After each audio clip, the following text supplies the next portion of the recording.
Hello everyone, आज हम लोग पार्ट 2 ऑफ चैप्टर 3 करने जा रहे हैं, जिसमें हमारा सारा ही कंप्लीट हो जाएगा चैप्टर नंबर 3। और अगर आपने अभी तक मेरे चैनल को ज्वाइन नहीं करा है, टेलीग्राम चैनल को ज्वाइन कर लो, जिसमें आपको पीडीएफ नोट्स मिल जाएंगे और वहाँ पे आपको सारे इंपॉर्टेंट अपडेट्स भी मिल जाएंगे। प्लस अगर आपने चैनल को अभी तक सब्सक्राइब नहीं करा है तो चैनल को सब्सक्राइब कर दो, वीडियो को लाइक कर दो। हमारा जो पार्ट 1 में टॉपिक चल रहा था वो चल रहा था हमारा इंटरनल कंट्रोल्स। उसके अंदर टॉपिक था components of internal control. Control environment हम लोग पार्ट 1 में कवर कर चुके थे। आज पार्ट 2 में हम लोग बाकी का rest of the chapter complete करेंगे। और अभी हम स्टार्ट कर रहे हैं कहाँ से? एंटिटी रिस्क असेसमेंट प्रोसेस से।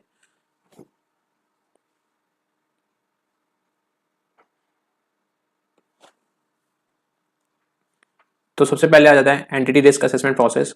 एंटिटी रिस्क असेसमेंट प्रोसेस में क्या होता है? ऑडिटर को ऑब्टेन करता है understanding whether the entity has a process, क्या एंटिटी का प्रोसेस है, आइडेंटिफाई कर रहा है बिजनेस रिस्क को, एस्टिमेट कर पा रहे हैं सिग्निफिकेंट रिस्क को, एसेस कर पा रहे हैं likelihood of their occurrence. Fourth में deciding about the actions to address those risk. तो ये 4 पॉइंट्स हैं सिर्फ और सिर्फ एंटिटी रिस्क असेसमेंट प्रोसेस में। 4 पॉइंट कौन कौन से हैं? क्या आइडेंटिफाई कर पा रहा है बिजनेस रिस्क को, दूसरा एस्टिमेट कर पा रहा है सिग्निफिकेंट रिस्क को, असेस कर पा रहे हैं the likelihood of their occurrence को, और डिसाइड कर पा रहे हैं एक्शंस फॉर दोज रिस्क। तो ये 4 पॉइंट आपको याद करने हैं इसमें। फिर चलते हैं सी पॉइंट में, द इंफॉर्मेशन सिस्टम। ऑडिटर लेकर अंडरस्टैंडिंग इसकी इंफॉर्मेशन सिस्टम की, इंक्लूडिंग देयर बिजनेस प्रोसेस के बारे में एंड रिलेवेंट टू द, जो कि रिलेवेंट होंगे किससे? फाइनेंशियल रिपोर्टिंग से। तो इधर वही लिखा हुआ है। तो कौन से एरियाज में लेगा अंडरस्टैंडिंग, ये देखना है। In the areas of class of transaction से रिलेटेड लेगा, जो कि सिग्निफिकेंट है किसके लिए? फाइनेंशियल स्टेटमेंट्स के लिए। सेकंड पॉइंट है कि प्रोसीजर्स बाय विच ट्रांजैक्शंस किस तरीके से इनिशिएट हो रहे हैं, रिकॉर्ड हो रहे हैं, प्रोसेस हो रहे हैं और करेक्ट हो पा रहे हैं अगर उसमें कुछ नेसेसरी रिक्वायरमेंट है तो, और किस तरीके से वो ट्रांसफर हो रहे हैं कहाँ पे? जनरल लेजर में, और वो रिपोर्ट किस तरीके से हो रहे हैं? फाइनेंशियल स्टेटमेंट्स में। तो हमने 2 पॉइंट्स पढ़े अभी। फर्स्ट पॉइंट था क्लास ऑफ ट्रांजैक्शंस, जो कि सिग्निफिकेंट है किसमें? फाइनेंशियल स्टेटमेंट्स के लिए। और ट्रांजैक्शंस प्रोसीजर क्या है ट्रांजैक्शंस का? रिकॉर्ड होने का, इनिशिएट होने का, रिकॉर्ड और प्रोसेस होने का। क्या उसमें नेसेसरी चेंजेस कर पा रहे हैं जब रिक्वायरमेंट हो तो करेक्टेड एज नेसेसरी, किस तरीके से ट्रांसफर हो रहे हैं जनरल लेजर में, और किस तरीके से रिपोर्ट हो रहे हैं फाइनेंशियल स्टेटमेंट्स में। थर्ड पॉइंट है the related accounting records supporting information and the specific amounts in the financial statements are used to initiate, record and process and report the transaction। से मिलता जुलता पॉइंट है second से, कि accounting record जो है plus उसके सपोर्टिंग इंफॉर्मेशन क्या है? विद स्पेसिफिक अमाउंट्स, जो कि रिपोर्ट हो रहे हैं किसमें? फाइनेंशियल स्टेटमेंट्स में, और वो किस तरीके से इनिशिएट, रिकॉर्ड और प्रोसेस हो रही है वो ट्रांजेक्शंस। फोर्थ पॉइंट में how the information system captures, जो एंटिटी का इंफॉर्मेशन सिस्टम है वो किस तरीके से कैप्चर कर रहा है इवेंट एंड ट्रांजेक्शंस जो कि सिग्निफिकेंट है किसमें? फाइनेंशियल स्टेटमेंट्स के लिए। फिफ्थ पॉइंट है the financial reporting process use to prepare the entity's financial statements. Entity का अंडरस्टैंडिंग लेंगे किससे? फाइनेंशियल रिपोर्टिंग प्रोसेस क्या है जिससे प्रिपेयर होगा क्या? फाइनेंशियल स्टेटमेंट्स प्रिपेयर होंगे। और कंट्रोल सराउंडिंग क्या है in relation to general entries. तो ये 6 पॉइंट आपको याद हो गए होंगे भी साथ साथ। पहला पॉइंट क्या था, मेरे साथ रिपीट करो फटाफट। Classes of transactions. दूसरा, ट्रांजेक्शंस का प्रोसीजर क्या है? इनिशिएट, रिकॉर्ड और प्रोसेस होने का, किस तरीके से जनरल लेजर में ट्रांसफर हो रहा है और रिपोर्ट हो रहा है।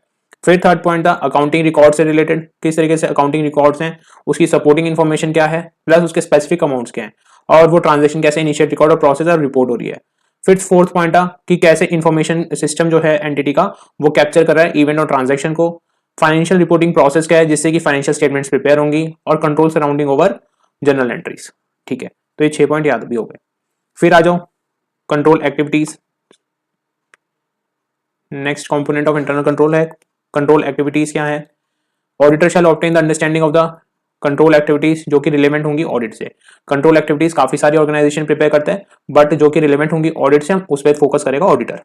ठीक है, जिससे कि एसेस कर पाए किसको? रिस्क ऑफ मटेरियल मिसस्टेटमेंट को। अब कंट्रोल एक्टिविटीज होती क्या है? Control activities are the policies and procedures that help to ensure that the management directives are carried out. ये वो पॉलिसीज और प्रोसीजर्स हैं जिससे कि मैनेजमेंट को इंश्योर हो जाता है कि उनके जो डायरेक्शंस हैं वो कैरी आउट हो रहे हैं कि नहीं हो रहे।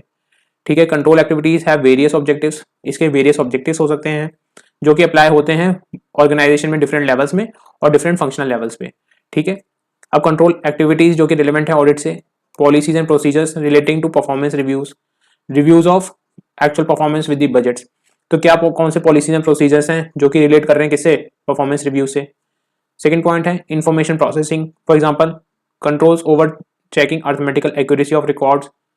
कि क्या कंट्रोल्स लगा रखे हैं for the arithmetical accuracy check करने के लिए, तो इंफॉर्मेशन प्रोसेसिंग देख लेंगे। फिजिकल कंट्रोल्स क्या हैं over the security of the assets, और सेग्रीगेशन ऑफ ड्यूटीज हैं कि नहीं है, that is control over ensuring that different people are assigned to the responsibilities of authorizing transactions, recording transaction और maintaining custody of the assets, कि segregate कर रखी duties किससे रिलेटेड, कौन ऑथराइज करेगा ट्रांजेक्शन को, कौन बंदा ट्रांजेक्शन को रिकॉर्ड करेगा, और कौन बंदा जो है एसेट्स की कस्टडी किसके अंडर रहेगी। अगर सेग्रीगेशन नहीं होगा तो फ्रॉड के चांसेस ज्यादा हो जाएंगे। फिर आ जाओ नेक्स्ट कंपोनेंट में, मॉनिटरिंग ऑफ कंट्रोल्स में द ऑडिटर को ऑब्टेन करनी होंगी understanding for monitoring of internal control over financial reporting. ठीक है, मॉनिटरिंग ऑफ कंट्रोल क्या है, ये प्रोसेस है जिससे कि पता चल पाता है किसके बारे में, effectiveness of internal control performance के बारे में, कि कैसी एंटिटी की इंटरनल कंट्रोल परफॉर्मेंस है। इफेक्टिवनेस ऑफ कंट्रोल्स अगर मॉनिटरिंग करते रहेंगे टाइमली बेसिस पे तो and taking necessary remedial actions are appropriate for the change in condition. Effectiveness रखना अगर कंट्रोल का, तो आपको उसे टाइमली बेसिस पे चेक करना होगा और रेमेडियल एक्शन लेने होंगे, जिससे कि क्योंकि सिचुएशंस तो बिजनेस में चेंज होती रहती है ना हमेशा, तो उसके हिसाब से आपका कंट्रोल जो है वो इफेक्टिव बना रहे। फिर management accomplishes monitoring of controls through ongoing activities. Management कैसे अकम्प्लिश करता है मॉनिटरिंग ऑफ कंट्रोल्स को, थ्रू ऑनगोइंग एक्टिविटीज के थ्रू और सेपरेट इवेल्यूएशंस के थ्रू। मैनेजमेंट मॉनिटरिंग एक्टिविटीज में include using information from communication from external parties. अब management जब मॉनिटरिंग एक्टिविटीज करेगा तो उसमें वो कौन कौन सी इंफॉर्मेशन गैदर कर सकता है, एक्सटर्नल पार्टीज से क्या कम्युनिकेशन है, just for an example of customer complaints क्या हैं एंड रेगुलेटर कमेंट्स क्या हैं, जो कि इंडिकेट कर रहे हैं और हाईलाइट कर रहे हैं एरियाज जहां पे इंप्रूवमेंट की नीड है for the effectiveness of the control. तो हमारा यहाँ पे कंपोनेंट्स ऑफ इंटरनल कंट्रोल भी यहाँ पे कंप्लीट हो जाता है, और ये one of the most important topics है, इसको याद करते हुए चलना। फिर नेक्स्ट टॉपिक आ जाता है, are all controls relevant to the audit. देखो सारे कंट्रोल्स जो होते हैं वो ऑडिट के रिलेवेंट नहीं होते हैं, जो कि फाइनेंशियल रिपोर्टिंग से रिलेटेड होते हैं, वही कंट्रोल ज्यादा इंपॉर्टेंट होते हैं ऑडिटर के लिए। ठीक है, अब इसमें क्या लिखा है, there is a direct relationship between the entity's objective and the controls implement to provide reasonable assurance. Direct relation है किसके बीच में, कंट्रोल और ऑब्जेक्टिव के बीच में, जो कि प्रोवाइड करता है क्या, reasonable assurance. The entity's objectives and controls जो कि रिलेट करते हैं फाइनेंशियल रिपोर्टिंग से और ऑपरेशंस एंड कंप्लायंस से। However not all of these objectives and controls are relevant to the auditor risk assessment. देखो जब ऑडिटर रिस्क असेसमेंट कर रहा होता है वो सारे रिलेवेंट नहीं होते ऑडिटर के लिए। ऑडिटर को उन ऑब्जेक्टिव कंट्रोल्स पे ध्यान करना होता है जो कि रिलेट करते हैं फाइनेंशियल रिपोर्टिंग से और कंप्लायंस से रिलेटेड और ऑपरेशन से रिलेटेड। ठीक है, फिर factors relevant to the auditor judgment about the control individually और in combination with the others is relevant to the audit on such matters as the following. तो कौन कौन से फैक्टर हैं जो ऑडिटर के जजमेंट में रिलेवेंट हैं ऑडिट के लिए। पहला पॉइंट हो जाएगा मटीरियलिटी, दूसरा significance of the related risk, size of the entity, nature of the entity's business including the organisation ownership characteristics. मतलब ये सेल्फ एक्सप्लेनेटरीज है लाइन, देखो diversity and complexity of the operations क्या है, एप्लीकेबल लीगल और regulatory requirement क्या है, circumstances and the applicable component of the internal control, nature and complexity of the system, or whether the specific control individually or in combination prevent, detect or correct the misstatements। तो auditor को उन controls पे ज्यादा ध्यान देना होता है, किससे रिलेटेड, जो कि मटीरियलिटी से रिलेटेड है, सिग्निफिकेंट रिस्क से रिलेटेड है, size of the entity, nature of the entity's business से रिलेटेड है, diversity and complexity of the business operation से रिलेटेड है, एप्लीकेबल लीगल रिक्वायरमेंट से रिलेटेड है, और circumstances and the applicable component of the internal control, nature complexity of the system, और जो control related है किससे, प्रिवेंट, डिटेक्ट और करेक्ट कर पा रहे हैं मटेरियल मिसस्टेटमेंट को या नहीं। तो ये आपको पॉइंट्स याद करने हैं।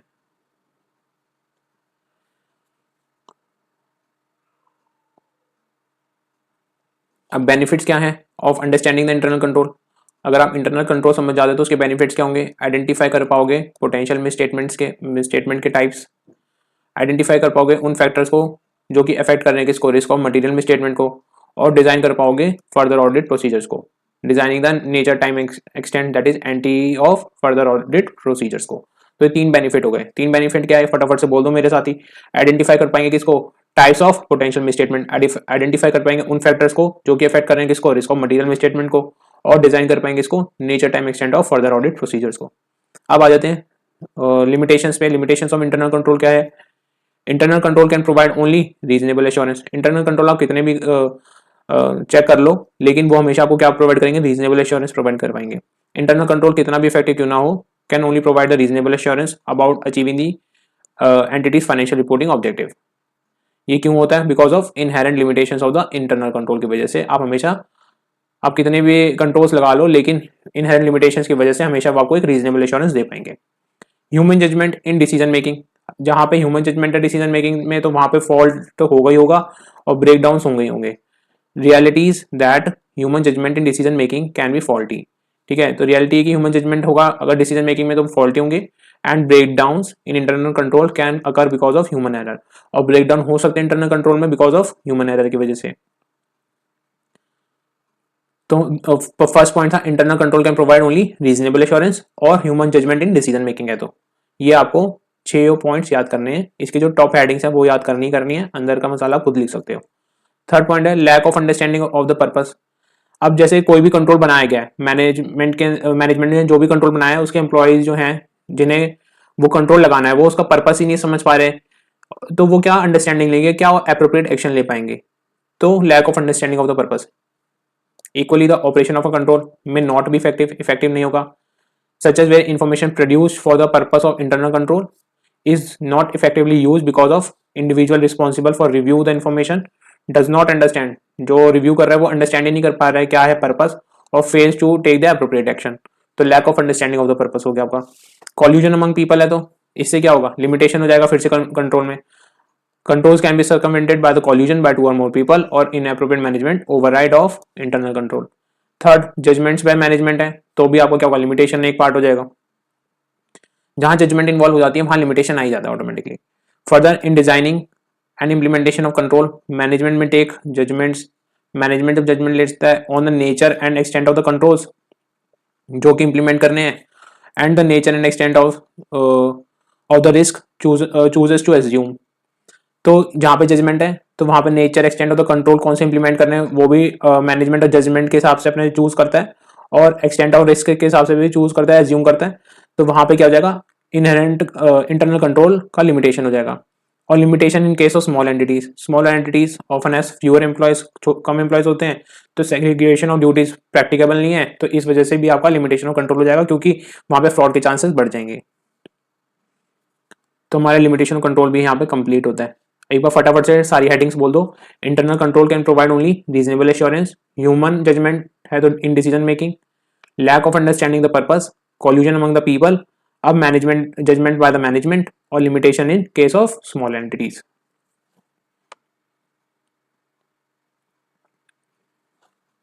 अब नेक्स्ट टॉपिक है control over the completeness and accuracy of the information. जो कंट्रोल है किस पे, कंप्लीटनेस और एक्यूरेसी ऑफ द इंफॉर्मेशन से related. Control over the completeness and accuracy of information produced by the entity, वो रिलेवेंट है to the audit if the auditor intend to make the use of information in designing and performing further procedures. तो जो control applicable है completeness और accuracy में, तो क्या वो रिलेवेंट होंगे ऑडिट से? हाँ, वो रिलेवेंट होंगे, और वो ऑडिटर को हेल्प करेंगे इन designing and performing the further procedures. ठीक है, बस आपको इसमें इतनी बात भी ध्यान रख लोगे तो काफी है। Controls relating to the operations and compliance objectives may also भी relevant to the audit if they relate to the data of auditor evaluates or uses in implying audit procedures। और जो कंट्रोल रिलेटेड है किससे, operation और compliance पे, तो वो भी रिलेवेंट होंगे ऑडिट पे। अब आ जाते हैं नेक्स्ट टॉपिक पे, internal control over safeguarding of assets. ये टॉपिक जो अभी हमने पढ़ा है ना, control over completeness accuracy of information, बस इसमें आपको ज्यादा कुछ ध्यान रखने की जरूरत नहीं है। बस इतना ध्यान रख लेना कि ये डिजाइन होते हैं, परफॉर्म करते हैं किसके लिए, फर्दर प्रोसीजर्स के लिए, और कंट्रोल जो ऑपरेशन और कंप्लायंस पे होंगे तो वो भी रिलेवेंट है ऑडिट के लिए। अभी वाला टॉपिक पढ़ लेते हैं, internal control over safeguarding of assets. Internal control over safeguarding of assets against unauthorised acquisition of है, तो क्या ये रिलेवेंट होंगे ऑडिट से? हाँ, ये रिलेवेंट होंगे। यू और लिखा है इसमें अनऑथराइज्ड एक्विजिशन हो पाए या अनऑथराइज्ड डिस्पोज न हो पाए में include controls related to both financial reporting and operation objective से रिलेटेड है। ठीक है, for example use of access control such as passwords that limit the data and programs of the process of cash disbursement may be relevant to the financial statement audit। ठीक है, तो जो internal controls जो लगा रखे हैं safeguarding of assets में, क्या वो रिलेवेंट होते हैं? हाँ, वो रिलेवेंट होते हैं, बट इस चीज का ध्यान रखना है कि वो फाइनेंशियल रिपोर्टिंग से रिलेट हो और वो फाइनेंशियल रिपोर्टिंग से रिलेटेड हो। जस्ट लाइक कि जो कैश डिसबर्समेंट है उस पर पासवर्ड का कंट्रोल लगा रखा है तो वो रिलेवेंट हो जाएगा। लेकिन conversely safeguarding controls relating to the operating objectives operations objectives such as control to prevent the excessive use of materials in production generally not relevant to the financial statement audit। अगर आपका operation objective पे control लगा रखा है कि आपका excessive use ना हो मटेरियल प्रोडक्शन के अंदर, तो वो क्या जनरली नॉट रिलेवेंट, आपको यही वर्ड लिखना होगा कि जनरली वो नॉट रिलेवेंट है किसमें, फाइनेंशियल स्टेटमेंट ऑडिट के लिए। अब ऑब्जेक्टिव्स ऑफ इंटरनल कंट्रोल क्या होते हैं? Transactions are executed in accordance with the management general और स्पेसिफिक ऑथराइजेशन, कि ट्रांजेक्शन एग्जीक्यूट कैसे हो, accordance with the management authorization के हिसाब से। All transactions are promptly recorded in the correct amount in appropriate accounts, सभी ट्रांजेक्शन्स करेक्ट अमाउंट से record करी गई हो और एप्रोप्रिएट अकाउंट में रिकॉर्ड करी गई हो, and in the accounting period, जिस अकाउंटिंग पीरियड से रिलेटेड है और उधर ही रिपोर्ट करी गई हो, in which executed so as to permit preparation of financial statement within a framework of recognized accounting policies, और वो फ्रेमवर्क में हो अकाउंटिंग पॉलिसीज के and practices and relevant statutory requirement के हिसाब से, and to maintain the accountability for assets. तो objective में पहला ऑब्जेक्टिव था ट्रांजैक्शन से रिलेटेड कि ट्रांजैक्शन एग्जीक्यूट हुए मैनेजमेंट के ऑथराइजेशन के हिसाब से। दूसरा पॉइंट था जितनी भी ट्रांजैक्शन हो ऑल ट्रांजैक्शन रिकॉर्ड हुई प्रॉपर अमाउंट से एप्रोप्रिएट अकाउंट के अंदर इन द करेक्ट अकाउंटिंग पीरियड में, जो कि परमिट करेगा प्रिपरेशन में हेल्प करेगा किसकी, फाइनेंशियल स्टेटमेंट्स में, जो कि विद इन द फ्रेमवर्क होंगी according to the accounting policies के हिसाब से and the relevant statutory requirement के हिसाब से। ठीक है। फिर थर्ड पॉइंट है assets are safeguard from the unauthorise access और यूज, अनऑथराइज एक्सेस ना हो, यूज ना हो और उसको डिस्पोज ऑफ ना कर दिया जाए। तो तीसरा ऑब्जेक्टिव हमारा हो गया safeguarding of assets in relation to unauthorization of access, use और डिस्पोज। फोर्थ है the record of the assets are compared with the existing, the recorded assets are compared with the existing assets at reasonable intervals and appropriate action is taken with regard to differences. जो books के अंदर recorded है assets और जो exist कर रही हैं उन्हें कंपेयर कर लो रीजनेबल टाइम में, बीच में जैसे 2 महीने के गैप में या 15-15 दिन के गैप में, जैसे भी एंटिटी को सही लगे, एंड अप्रोप्रिएट एक्शन ले ले अगर कोई डिफरेंसेस आते हैं तो। ठीक है, तो यहाँ पे वाला टॉपिक कंप्लीट होता है। फिर उसके बाद है controls relating to the objectives that are not relevant to the audit. Controls relating to the objectives जो कि रिलेवेंट नहीं होंगे ऑडिट पे, ये पढ़ लेते हैं। An entity generally has control relating to the objectives that are not relevant to the audit, जो कि रिलेवेंट नहीं होते ऑडिट से। फॉर एग्जांपल दे रखा है, ये एग्जांपल पढ़ लेते हैं, ये काफी रहेगा। An entity may rely on a sophisticated system of automated control, entity rely कर रही है एक सिस्टम पे जो कि ऑटोमेटेड कंट्रोल है, to provide efficient and effective operation. अब वो कंट्रोल क्या है वो पढ़ना है। Such as airline system of automated control to maintain flight schedules, automatic control बना रखा है जिससे कि फ्लाइट शेड्यूल चलती रहे अपने नॉर्मल कोर्स ऑफ बिजनेस के हिसाब से। तो क्या ये ऑडिट से रिलेवेंट है? Not relevant to the audit. बस आपको इस चीज का ध्यान रखना है। फिर आ जाओ nature and extent of the understanding of the relevant control. इसका थोड़ा ध्यान रखते हुए चलना, लर्न करते हुए चलना इस वाले को। Nature and extent of the understanding of the relevant controls के बारे में। Design of a control involves considering weather the control individually or in combination with other controls is capable of effectively preventing, detecting, correcting material misstatements। जो entity अपना design करेगी control, उसमें ये चीज का ध्यान रखे कि वो प्रिवेंट, डिटेक्ट और करेक्ट कर पा रहा हूँ किसको, मटेरियल मिसस्टेटमेंट को। एंड इम्प्रॉपर डिजाइन कंट्रोल में represent a significant deficiency in the internal control. तो पहला nature of extent of the understanding of relevant control में यही है कि इस तरीके से डिजाइन कर रखा हो एंटिटी ने जिससे कि material misstatement prevent, detect, correct कर ले। और इम्प्रॉपर डिजाइन होगा अगर, तो वो सिग्निफिकेंट डेफिशिएंसी करेगा किसमें, इंटरनल कंट्रोल्स में। Implementation of a control means that control exist, control जो एग्जिस्ट है and the entity is using it, ये कंट्रोल एग्जिस्ट भी करता है और एंटिटी उसे यूज भी कर रही है। फिर risk assessment procedures to obtain audit evidence about the design implementation of relevant control. जो अभी हमने ऊपर पॉइंट पढ़े डिजाइन और इंप्लीमेंटेशन से रिलेटेड, तो उसके रिलेशन में कौन से ऑडिट एविडेंस ऑब्टेन करेगा। Inquiry from the entity personnel, पहले कर लेगा, इंक्वायरी कर लेगा किससे, एंटिटी से। Observe the application of specific control, observe कर लेगा एप्लीकेशन किस तरीके से स्पेसिफिक कंट्रोल की एप्लीकेशन करी जा रही है। इंस्पेक्ट कर लेगा डॉक्यूमेंट्स एंड रिपोर्ट्स को और ट्रेस कर लेगा transaction through the information system relating to the financial reporting, और ट्रेस कर लेगा ट्रांजेक्शन को भी। तो नेचर और एक्सटेंट में ऑफ द रिलेवेंट कंट्रोल में आपको क्या करना है, डिजाइन का ध्यान देना है। डिजाइन ऑफ अ कंट्रोल कैसा होना चाहिए, जो कि प्रिवेंट, डिटेक्ट और करेक्ट कर रहा हो किसको, मटेरियल मिसस्टेटमेंट को, ठीक है।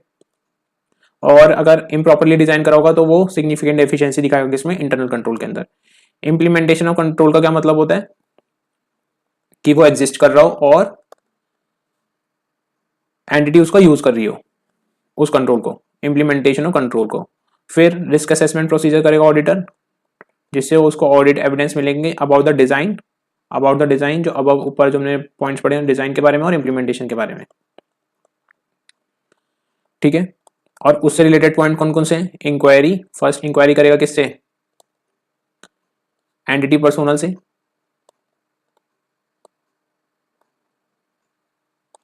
फिर ऑब्जर्व करेगा कि किस तरीके से एप्लीकेशन हो रहा है कंट्रोल का, और उसके बाद इंस्पेक्ट करेगा किसको, डॉक्यूमेंट्स और रिपोर्ट्स को, और रिपोर्ट्स को। और लास्ट पॉइंट कौन सा है हमारा, ट्रेस करेगा ट्रांजेक्शन इंफॉर्मेशन सिस्टम में जो कि रिलेवेंट है फाइनेंशियल रिपोर्टिंग से। ट्रेस करेगा किसको, ट्रांजेक्शन को जो कि कहाँ पे है, इंफॉर्मेशन सिस्टम में, जो कि रिलेवेंट है किससे, फाइनेंशियल रिपोर्टिंग से रिलेवेंट है, ठीक है। तो हमारे nature and extent of the understanding of relevant control भी टॉपिक कंप्लीट होता है। नेक्स्ट टॉपिक है हमारा इवैल्यूएशन ऑफ इंटरनल कंट्रोल।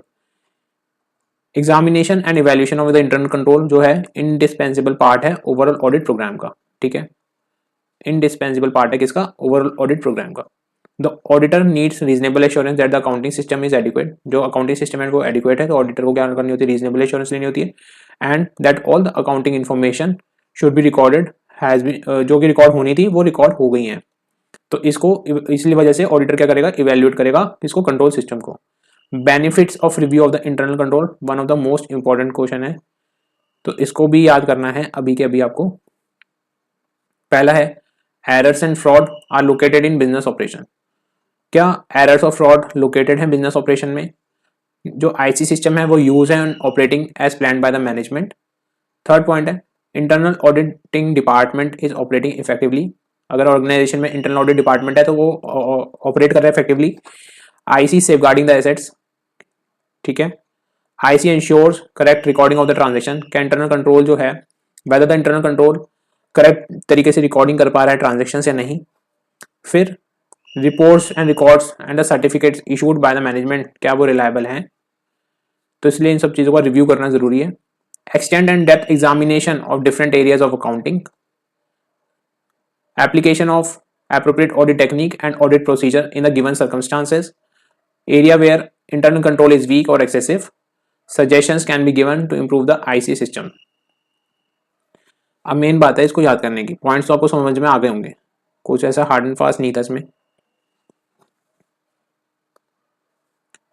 तो पहला किससे रिलेटेड है, फ्रॉड से रिलेटेड है, ठीक है। दूसरा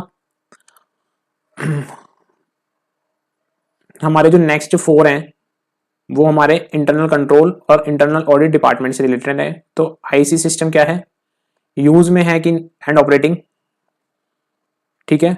आईसी क्या कर रहा है, सेफ गार्ड कर रहा है सेट्स को,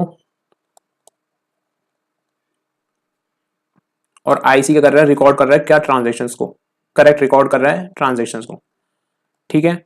फिर उसके बाद जो इंटरनल ऑडिट डिपार्टमेंट है वो ऑपरेट कर रहा है कैसे, इफेक्टिवली। फिर उसके बाद जो है आप आईसी से एक चीज और याद कर सकते हो, आईसी वाले पॉइंट से ही, कि कहां पे आईसी वीक है, कौन से एरिया में आईसी वीक है और एक्सेसिव है, ठीक है। तो हमें अभी तक 5 पॉइंट याद हो, 6 पॉइंट याद हो गए, कौन कौन से, एरर वेदर फ्रॉड और error located in the business operation, IC से 4 पॉइंट याद हो गए, कौन से, whether IC use and operating effectively, IC safeguarding the assets, और IC recording the transaction appropriately, ठीक है। और एक पॉइंट और याद करा था हमने इंटरनल ऑडिट डिपार्टमेंट में कि वो ऑपरेटिंग इफेक्टिवली है। फिर उसके बाद हमें याद करने ये बाकी के 5 पॉइंट्स, 4 पॉइंट्स और याद करने, तो आप याद करो कि मैनेजमेंट की जो रिपोर्ट्स हैं वो क्या रिलायबल हैं कि नहीं। तो आप याद कर लो मैनेजमेंट की जो रिपोर्ट्स हैं वो क्या रिलायबल हैं कि नहीं। तो ये आपको पॉइंट याद इस तरीके से याद हो जाएगा। फिर आईसी में एक पॉइंट और आप जोड़ सकते हो, कौन सा, सजेशंस टू इंप्रूव आईसी। ठीक है, तो अभी 5 पॉइंट्स हो गए किसमें, आईसी के अंदर, सजेशंस टू इंप्रूव। और 2 पॉइंट्स और याद करने होंगे आपको, कौन कौन से, एक ये नहीं ये नहीं, extent and application, extent and depth examination of different areas of accounting और application of appropriate audit technique and audit procedure given in the circumstances। तो इस तरीके से आपका ये वाला क्वेश्चन कंप्लीट हो जाएगा। अब चलते हैं नेक्स्ट टॉपिक पे, formulate audit procedures after understanding of the internal control. Formulate audit program after understanding the internal control. Auditor का पहले अंडरस्टैंडिंग लेगा किसकी, इंटरनल कंट्रोल की, और उसके बाद फॉर्मुलेट करेगा अपने ऑडिट प्रोग्राम को। ठीक है, the auditor can formulate his entire audit program only after the satisfactory understanding of internal control system and their actual operations को देखने के बाद। if he does not care of the study of this aspect, it is very likely that audit program may become unwieldy and unnecessary heavy। unwieldy का मतलब होता है difficult and unnecessary heavy and about the object that the audit may altogether lost in the mass of entries and vouchers। अगर auditor ऐसा नहीं करता है, internal controls को चेक नहीं करता और उसकी स्टडी नहीं करता प्रॉपरली, तो उससे क्या होगा, जो उसका ऑडिट प्रोग्राम बनेगा, जो वो ऑडिट प्रोग्राम बनाएगा तो वो डिफिकल्ट हो जाएगा और अननेसेसरी हैवी हो जाएगा, और उसको काफी ज्यादा देखना पड़ेगा, किसको, एंट्रीज को देखना पड़ेगा और वाउचर्स को देखना पड़ेगा। It would be better if the auditor can undertake the review of the internal control system of the client. This will give him enough time to assimilate the controls and implication and will enable him to more objective in framing the audit program। अगर auditor understanding क्या करता है, undertake कर लेता है review of the IC, तो उससे क्या होगा, उसे अंडरस्टैंडिंग मिलेगी कंट्रोल की। एसिमिलेट का मतलब होगा आपको अंडरस्टैंडिंग द कंट्रोल, और इम्प्लीकेशन पता चल जाएंगे, जिससे कि वो बहुत अच्छे से अपना फ्रेम कर पाएगा किसको, ऑडिट प्रोग्राम को। He will also be in a position to bring the notice of the management the weakness of the, ये रिव्यू करने से एक चीज और हेल्प होगी, जिससे कि वीकनेस पता चल जाएगी इंटरनल कंट्रोल में, और सजेस्ट कर पाएगा किसको, इंप्रूवमेंट को।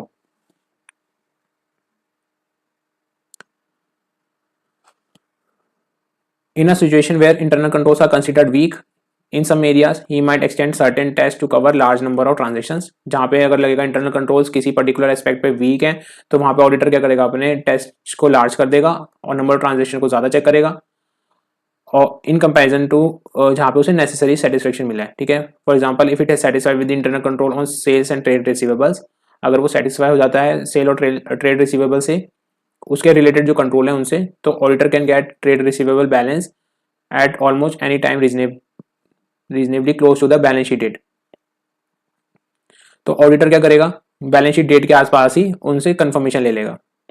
बट अगर कंट्रोल्स वीक हैं सेल्स और ट्रेड रिसीवेबल से, तो he may feel that he should get the confirmation exactly on the date of the year closing पे लेगा वो कंफर्मेशन, जिससे कि एलिमिनेट हो जाए risk of errors and fraud. ठीक है, तो ये वाला पॉइंट यहाँ पे कंप्लीट होता है। फिर उसके बाद सबसे ज्यादा इंपॉर्टेंट जो है हमारा, evaluation of internal control and methods, या इसे कभी भी पूछ सकता है आपसे, और ये आपको अच्छे से आना चाहिए। ठीक है, कैसे इवैल्यूएट करेगा इंटरनल कंट्रोल के अंदर, इसमें क्या सजेस्टेड है, जो मेथड्स, कौन कौन से मेथड्स हैं, दैट इज, इसमें ऐसे लिख सकते हैं टूल और methods for evaluation of the internal control. कौन कौन से टूल्स और मेथड्स हैं जिससे कि इवैल्यूएट कर पाएगा किसको, इंटरनल कंट्रोल को। A review of the internal control can be done by the process of study, examination and evaluation of the control system installed bye the management. तो रिव्यू कैसे कर पाता है, स्टडी, एग्जामिनेशन करके और इवैल्यूएट करके control system को, जो कि इंस्टॉल कर रखा है मैनेजमेंट ने। The first step involves determination of the control and procedures laid down by the management. By reading company's manuals, studying organization charts, flow charts, and by making suitable inquiries from the officers and employees, the auditor may ascertain about the character, scope, and efficacy of the control system. ठीक है, अब आ जाओ main topic पे, tools और methods पे। सबसे पहला method है आपके पास नरेटिव रिकॉर्ड। नरेटिव रिकॉर्ड में क्या है, it is a complete and exhaustive description of the system. Narrative record जो होता है वो कंप्लीट और एग्जॉस्टिव सिस्टम है किसका, डिस्क्रिप्शन है किसका, सिस्टम का। इसमें आपका कंप्लीट एंड एग्जॉस्टिव डिस्क्रिप्शन होता है। इसमें आपको क्या करना, देखना होता है इवैल्यूएट में, actual testing and observation are necessary before such record can be developed. आपको एक्चुअल टेस्टिंग को ऑब्जर्व करना होता है, तभी आप उस रिकॉर्ड को डेवलप कर पाओगे, नैरेटिव रिकॉर्ड को डेवलप कर पाओगे। Recommended in cases where no formal control system is in operation, जहां पर फॉर्मल कंट्रोल सिस्टम नहीं है ऑपरेशन में, उन एरियाज में आपको नैरेटिव रिकॉर्ड टेक्निक लगानी चाहिए, टूल लगाना चाहिए, मेथड लगाना चाहिए। और ये सुटेबल है किसमें, स्मॉल बिजनेसेस के अंदर आप वहां पे नैरेटिव रिकॉर्ड लगा सकते हो, कहाँ पे, स्मॉल बिजनेस में मोस्ट सुटेड है। इसके डिसएडवांटेजेस क्या है, to comprehend the system, system को कॉम्प्रीहेंड करने में डिफिकल्टी आती है, ठीक है। आइडेंटिफाई वीकनेस, डिसएडवांटेजेस हो गए, वीकनेस आइडेंटिफाई नहीं कर पाते और गैप्स नहीं आइडेंटिफाई कर पाते, और चेंजेस को इनकॉर्पोरेट करने में भी डिफिकल्टी आती है, ठीक है। तो आपको नैरेटिव रिकॉर्ड अच्छे से याद करना है। इसके अंदर पहला जो कीवर्ड्स हैं फटाफट से मैं वो बोल देता हूँ। कंप्लीट एंड एग्जॉस्टिव डिस्क्रिप्शन होता है ये, एक्चुअल टेस्टिंग एंड ऑब्जर्वेशन करके ही आप नैरेटिव रिकॉर्ड को डेवलप कर पाओगे। ये रिकमेंडेड होता है, रिकमेंडेड जहाँ पे no formal control system is in operation, जहाँ पे कोई भी फॉर्मल कंट्रोल सिस्टम ऑपरेशन में नहीं है, और कहाँ पे होता है कंट्रोल सिस्टम, कहाँ पे नहीं होता, स्मॉल बिजनेस में नहीं होते, तो वहाँ पे मोस्ट सूटेड है, ठीक है। डिसएडवांटेजेस क्या हो गए कि आप कॉम्प्रीहेंड नहीं कर पाते सिस्टम को, ये डिफिकल्टी है, वीकनेस आइडेंटिफाई नहीं कर पाते और चेंजेस इनकॉर्पोरेट नहीं कर पाते, ठीक है। अब चलते हैं चेकलिस्ट के अंदर। चेकलिस्ट क्या है, it is a series of instructions और questions which is in which a member of the auditing staff must follow and answer. इसमें क्या होता है, ऑडिटिंग स्टाफ जो होता है ऑडिटर का, उसको इसमें आंसर्स देने होते हैं जो कि क्वेश्चंस गिवन होते हैं। When he completes the instructions, he उसको फिर अपने इनिशियल्स देने होते हैं, ठीक है। वहां पे वो अपने सिग्नेचर्स कर देगा, इनिशियल्स दे देगा। Answers to the checklist instructions, वो जो होते हैं आंसर्स किस बेसिस पे होते हैं, येस, नो और नॉट एप्लीकेबल, ठीक है। There is again an on job requirement है, ये ऑन द जॉब रिक्वायरमेंट होती है। और instructions are framed having regard to the desirable elements of control. और ये क्या करता है, इंस्ट्रक्शन फ्रेम करता है in relation to the elements of the control से रिलेटेड। तो ये 4 पॉइंट कौन कौन से हो गए, सीरीज ऑफ इंस्ट्रक्शंस होते हैं, इसमें क्वेश्चंस को आंसर कौन करता है, ऑडिटिंग स्टाफ करता है, ठीक है। When he completes the instructions, जब इंस्ट्रक्शन कंप्लीट कर लेता है तो उसको अपने इनिशियल्स देने होते हैं, यहाँ पे कीवर्ड इनिशियल्स आ जाए, याद रखो। आंसर्स किस बेसिस पे होते हैं, येस, नो, नॉट एप्लीकेबल। और ये क्या है, ऑन द जॉब रिक्वायरमेंट है। And instructions are framed having regard to the desirable elements of the control से रिलेटेड। अब इसके एग्जांपल्स हैं, ये आपको सेल्फ पढ़ने होंगे, कुछ हार्ड एंड फास्ट नहीं है इसके अंदर। चलो मैं फटाफट से आपको बता देता हूँ। चेकलिस्ट में आपको ये चेक करना, चेकलिस्ट में क्वेश्चंस होंगे, क्या क्या tenders called before the placing orders, क्या ऑर्गेनाइजेशन ने टेंडर्स मंगवाए थे जब ऑर्डर देने से पहले। Are the purchases made on the basis of written order, क्या परचेजेस जो है रिटर्न ऑर्डर बेसिस पे करा गया था कि नहीं। Is the purchases order from, form जो है जो उसका वो स्टैंडर्डाइज था कि नहीं। Are purchases order forms pre numbered, उसकी जो प्री नंबर दिए गए थे, नहीं दिए गए थे। Are the inventory control accounts maintained by the person who have nothing to do with the custody of the work or receipt of the inventory inspection और inventory purchase of the entity. जो inventory control accounts maintain कर रहा था person, who have nothing to do with the custody of the work, receipt of the inventory, inspection of the and purchase of the inventory से related. तो ये 5 examples हैं, बस आपको रीड मारने हैं और कुछ नहीं करना। फिर आ जाओ इंटरनल कंट्रोल क्वेश्चनर। तीसरा मेथड कौन सा हो गया हमारे पास, internal control questionnaire. This is a comprehensive series of the questions concerning internal control. इसमें क्या होते हैं, कॉम्प्रिहेंसिव सीरीज ऑफ क्वेश्चंस होते हैं जो कि रिलेटेड होते हैं किससे, इंटरनल कंट्रोल से related. Collecting information about the existing operation and efficacy of the internal control. तो इसमें आप इन्फॉर्मेशन कलेक्ट करते हो किसके बारे में, एग्जिस्टेंस के बारे में, एग्जिस्टेंस के बारे में, ऑपरेशंस के बारे में, efficacy of the internal controls के बारे में। Advantages of the questionnaire approach is the oversight और omission of the significant internal control review procedures is likely to occur with this method। Advantages क्या होता है, क्वेश्चनर अप्रोच से आप ओवरसाइड नहीं करते, ओमिश या कुछ ओमिट नहीं होता किसके बारे में, और सिग्निफिकेंट इंटरनल कंट्रोल के बारे में। while reviewing the procedures less likely to occur in this method। अगर आप कोई और मेथड करते तो वहां पे आप गलती से ओवरसाइड कर जाते या ओमिट कर जाते, लेकिन अगर आप इंटरनल कंट्रोल क्वेश्चनर इस्तेमाल करोगे तो ये इसका एडवांटेज है कि आप ओवरसाइड नहीं करोगे और ओमिट नहीं करोगे सिग्निफिकेंट इंटरनल कंट्रोल रिव्यू को। Is the questionnaire generally questions are so framed. जब इसमें आंसर्स किस तरीके से देना होता है क्वेश्चनर में, यस का मतलब होता है सेटिस्फैक्टरी पोजीशन है, नो का मतलब होता है वीकनेस है, और वहां पे स्पेस अवेलेबल होती है, मतलब प्रोविजन अवेलेबल होता है जहां पे एक्सप्लेनेशन दे सकते हो फॉर और further details of no answers. जहाँ पे आपने नो आंसर दिए वहाँ पे आप एक्सप्लेनेशन दे सकते हो, और नॉट एप्लीकेबल है तो वो क्वेश्चन रिलेवेंट नहीं है उस एंटिटी के लिए। The questionnaire is usually issued to the client, ये ऑडिटिंग स्टाफ नहीं करता है, कौन करता है, क्लाइंट को हम लोग दे देते हैं questionnaire, and the client is requested to get it filled by the concern executive और एम्प्लॉयज के थ्रू। Auditor then prepares the report of deficiencies and recommendations for the improvement. फिर ऑडिटर क्या करता है, रिपोर्ट प्रिपेयर करता है फॉर द डेफिशिएंसी और रिकमेंड करता है इम्प्रूवमेंट के लिए। अब ये सारे एग्जांपल्स हैं इंटरनल कंट्रोल क्वेश्चन के, आपको एग्जांपल खुद ही पढ़ने होंगे। फॉर अगर परचेजेस से रिलेटेड हो सकता है, क्रेडिटर से रिलेटेड हो सकता है, इन्वेंट्रीज और फिक्स्ड एसेट्स, और भी हो सकते हैं, बट आपके बुक में यही दे रखे हैं और आपको बस ये रीडिंग मारनी है इनकी।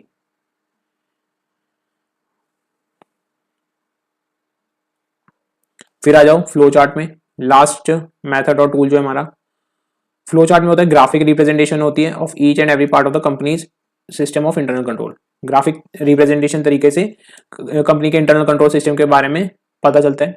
Most concise way of recording है the auditor review of the system, और ये सबसे छोटा है तरीके से रिकॉर्डिंग हो जाती है इसमें, नहीं तो नैरेटिव रिकॉर्ड में आपको तो पूरा एग्जॉस्टिव डिस्क्रिप्शन देना होता है, आपने अभी पढ़ा था ऊपर। थर्ड पॉइंट है minimise the amount of narrative explanation, जो भी मैंने आपको पॉइंट बोला, it minimises the amount of narrative explanation नहीं देनी होती। It gives the bird eye view of the system, transaction, integration, documentation to review the improvement identifiable. तो आपको बस इसमें 4 पॉइंट्स याद करने हैं। क्या है पहला keyword, graphic presentation, concise recording, minimizes the narrative explanation, और bird eye view in relation with system, transaction, integration and documentation to review and improvement, जिससे कि आप रिव्यू कर पाओगे और इम्प्रूवमेंट्स को आइडेंटिफाई कर पाओगे। ठीक है, फिर इसके बाद एक टॉपिक आ जाता है इंटरनल कंट्रोल के अंदर ही टॉपिक गिवन है आपका, internal financial controls as per regulatory requirement. आपको इंटरनल कंट्रोल का देखो मतलब पता है, लेकिन अब यहाँ पे आ गए इंटरनल फाइनेंशियल कंट्रोल। अब इसमें इसका मतलब क्या होता है पहले ये पढ़ लेते हैं। The term internal financial control basically refers to the policies and procedures हैं put in place by the companies. देखो जो भी जैसे इंटरनल कंट्रोल कौन फ्रेम करता है, एंटिटी प्रिपेयर करती है ना, सेम इंटरनल फाइनेंशियल कंट्रोल भी जो पॉलिसी प्रोसीजर है कौन प्रिपेयर करेगा, एंटिटी प्रिपेयर करेगी, या फिर आप कंपनी बोल दो इधर, कंपनी प्रिपेयर करेगी for ensuring reliability of financial reporting, effectiveness and efficiency of operations, compliance with laws and regulations, safeguarding और एसेट्स और prevention of detection of frauds. देखो आपको 4 पॉइंट्स तो ये तो वहीं से कवर हो जाएंगे आपके, कहाँ से, जब हम लोग इंटरनल कंट्रोल की डेफिनेशन पढ़ते हैं, जिसमें लिखा होता है reliability of financial reporting, effectiveness of operations, compliance with laws and regulations और सेफगार्डिंग ऑफ एसेट्स। एक पॉइंट और ऐड हो गया इसमें आपका, कौन सा, prevention and detection of fraud. ठीक है, अब इसमें आगे गिवन है the companies act 2013 has played a greater emphasis. जो कंपनीज एक्ट 2013 का जो चैप्टर है वो भी हम आगे पढ़ेंगे, जो आपके रिलेवेंट सेक्शंस हैं वो हम आगे पढ़ेंगे इसमें। Emphasis on effectiveness and implementation and reporting on the internal control for a company. तो इन्होंने कंपनीज एक्ट में क्या कर रखा है, बता रखा है कि इसकी रिपोर्टिंग रिक्वायरमेंट है for a company. The term internal financial control is used in some places in the companies casting responsibilities as under. तो कहाँ कहाँ पे रिस्पॉन्सिबिलिटीज हैं उसको बता रखा है इन्होंने। उस तो सबसे पहले है सेक्शन 134(5)(e) में बता रखा है, इन case of listed companies, listed companies के केस में जो डायरेक्टर रिस्पॉन्सिबिलिटी स्टेटमेंट होगी वहाँ पे डायरेक्टर्स को बताना होगा कि इंटरनल फाइनेंशियल कंट्रोल्स बने हुए हैं और वो फॉलो कर रही है company, and such internal financial controls जो हैं वो एडिक्वेट हैं एंड ऑपरेटिंग इफेक्टिवली। तो क्या होगा लिस्टेड कंपनीज के केस में, ध्यान रखना जो मैं रिपीट कर रहा हूँ, लिस्टेड कंपनीज के केस में डायरेक्टर रिस्पॉन्सिबिलिटी स्टेटमेंट होगी कि internal financial control laid down है, फॉलो कर रही है कंपनी, और जो इंटरनल फाइनेंशियल कंट्रोल्स हैं वो एडिक्वेट हैं और ऑपरेटिंग इफेक्टिवली हैं। फिर सेक्शन 143(3)(i) में बता रखा है, उसमें लिखा हुआ है the auditor report shell state whether the company has adequate internal financial control system in place and also in operating effectiveness of such operations. कि ऑडिटर रिपोर्ट देगा और उसमें स्टेट करेगा कि कंपनी के पास एडिक्वेट फाइनेंशियल रिपोर्टिंग सिस्टम है और वो इफेक्टिवली ऑपरेट कर रहा है। ठीक है, तो पहला वाला जो था 134 में लिस्टेड कंपनीज में डायरेक्टर रिस्पॉन्सिबिलिटी स्टेटमेंट थी, 143 के अंदर ऑडिटर रिपोर्ट में होगा लिखा हुआ। लेकिन इस रिक्वायरमेंट की एप्लीकेबिलिटी कहाँ पे नहीं है, इन 1% कंपनी में और स्मॉल कंपनी में, और कौन सी कंपनीज में, जिनका टर्नओवर है 50 करोड़ से less as per the latest audited financial statements, and जिनका aggregate borrowing banks financial institution से at any point of the time during the financial year less है किससे, 25 करोड़ से। ठीक है, तो कहाँ पे नॉट एप्लीकेबल है, 1% कंपनी में, 1% कंपनी में एप्लीकेबल नहीं है। और कहाँ पे एप्लीकेबल नहीं है? स्मॉल कंपनी में। और कौन सी कंपनी में एप्लीकेबल नहीं है?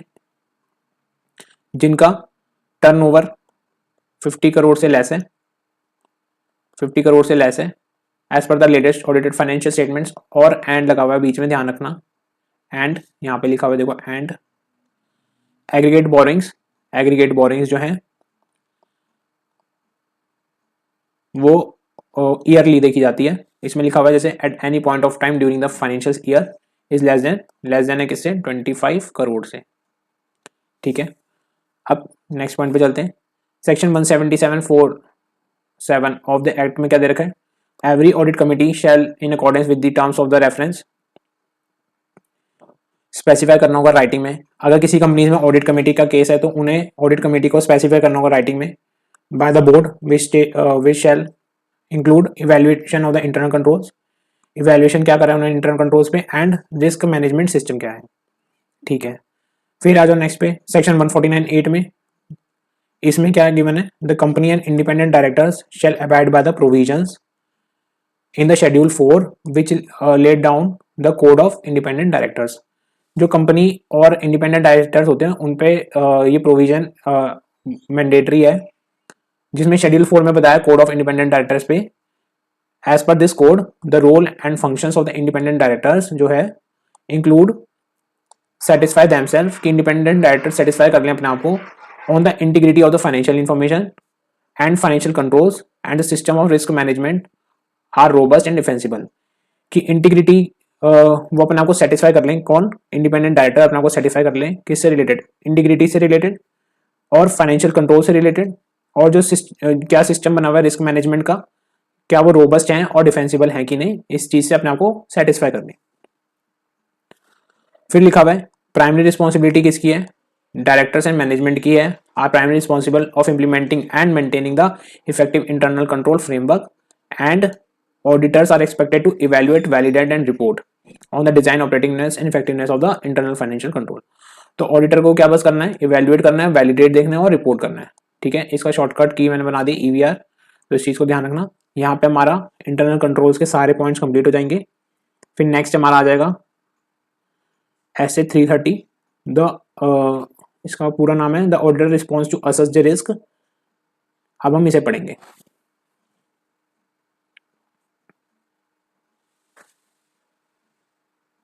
तो अब हम लोग स्टार्ट करते हैं SA 330। SA 330 है the auditor response to assess the risk. ठीक है, वो ऑडिटर क्या रिस्पॉन्स करेगा? जो उसको रिस्क आइडेंटिफाई हुआ था उसके लिए। इसमें सिर्फ ऑडिटर अपना रिस्पॉन्स के बारे में देखेंगे हम लोग।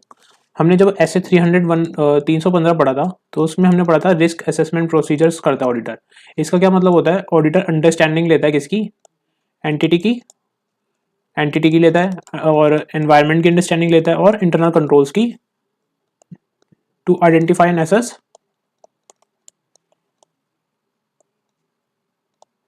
Risk of material misstatement. अब उसके लिए क्या रिस्पॉन्स बनाएगा? वो SA 330 में गिवन है।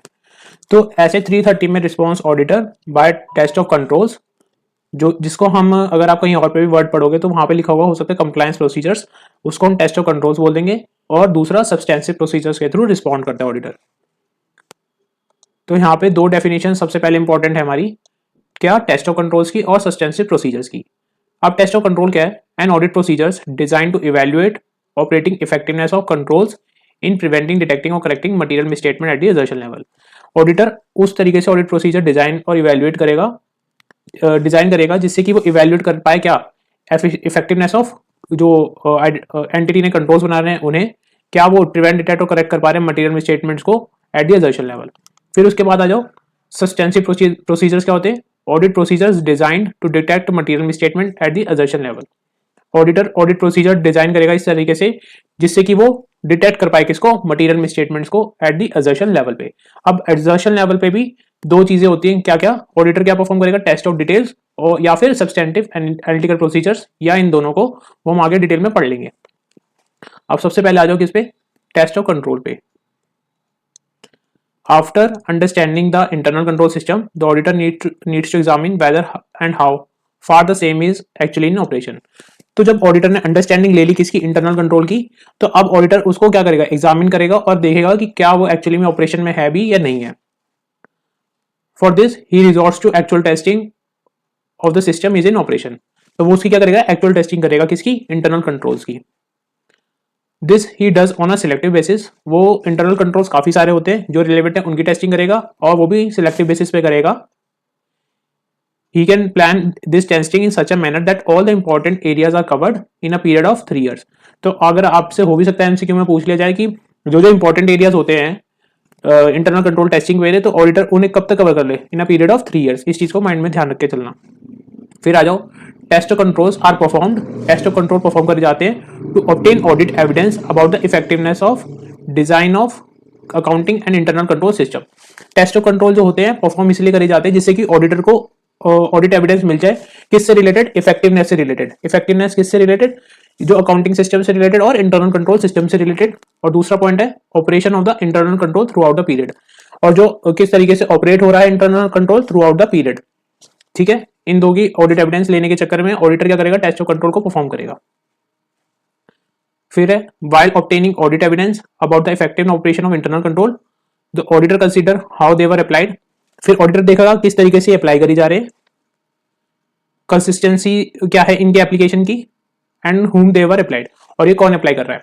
जब ऑडिटर ऑडिट एविडेंस ऑब्टेन करना चाह रहा होगा किसके बारे में, इफेक्टिवनेस ऑफ इंटरनल कंट्रोल के बारे में, तो वो ये चेक करेगा कि हाउ देवर अप्लाइड, कैसे वो अप्लाई हो रहे हैं, कंसिस्टेंसी क्या है और कौन उसको अप्लाई कर रहा है। फिर क्या आता है, जब हम concept of effectiveness operation recognise कर रहे होते हैं तो उधर हमें पता चलता है डेविएशंस कुछ हुई हैं अगर, तो वहां पे जब हम इफेक्टिवनेस चेक कर रहे होते हैं तब ऑडिटर को आइडेंटिफाई होता है क्या कुछ डेविएशंस हुए। अगर डेविएशंस हैं तो deviations are from prescribe control में be caused by such factors. अब डेविएशंस हो सकते हैं कंट्रोल के अंदर, जो कंट्रोल बनाया गया था वो उस तरीके से नहीं चल रहा, तो इसको हम बोल देंगे डेविएशंस। अब डेविएशंस के फैक्टर्स कौन कौन से, चेंजेस इन की पर्सोनल, चेंजेस हो गए की पर्सोनल की वजह से हो सकता है, सिग्निफिकेंट सीजनल फ्लक्चुएशंस की वजह से इन वॉल्यूम ऑफ ट्रांजैक्शंस। अब इंटरनल कंट्रोल बनाया था बट वो इफेक्टिव था कि up to a certain limit. अब क्या हुआ, किसी सीजनल, सपोज करो दिवाली का सीजन चल रहा है और ट्रांजैक्शन ज्यादा हो गए, तो वहां पे वो कंट्रोल फेल हो गया, तो डेविएशन इस वजह से हो गया। और इस वजह से हो सकता है ह्यूमन एरर की वजह से भी हो सकता है। ठीक है, अभी बस पढ़ते हुए चलो, क्या याद करना होगा मैं बता दूंगा आपको। When deviations are detected, the auditor makes specific inquiries regarding these matters। जब डेविएशन डिटेक्ट होंगे तो ऑडिटर को क्या करना होगा, इन मैटर्स के लिए मैनेजमेंट से इंक्वायरी ले लेगा।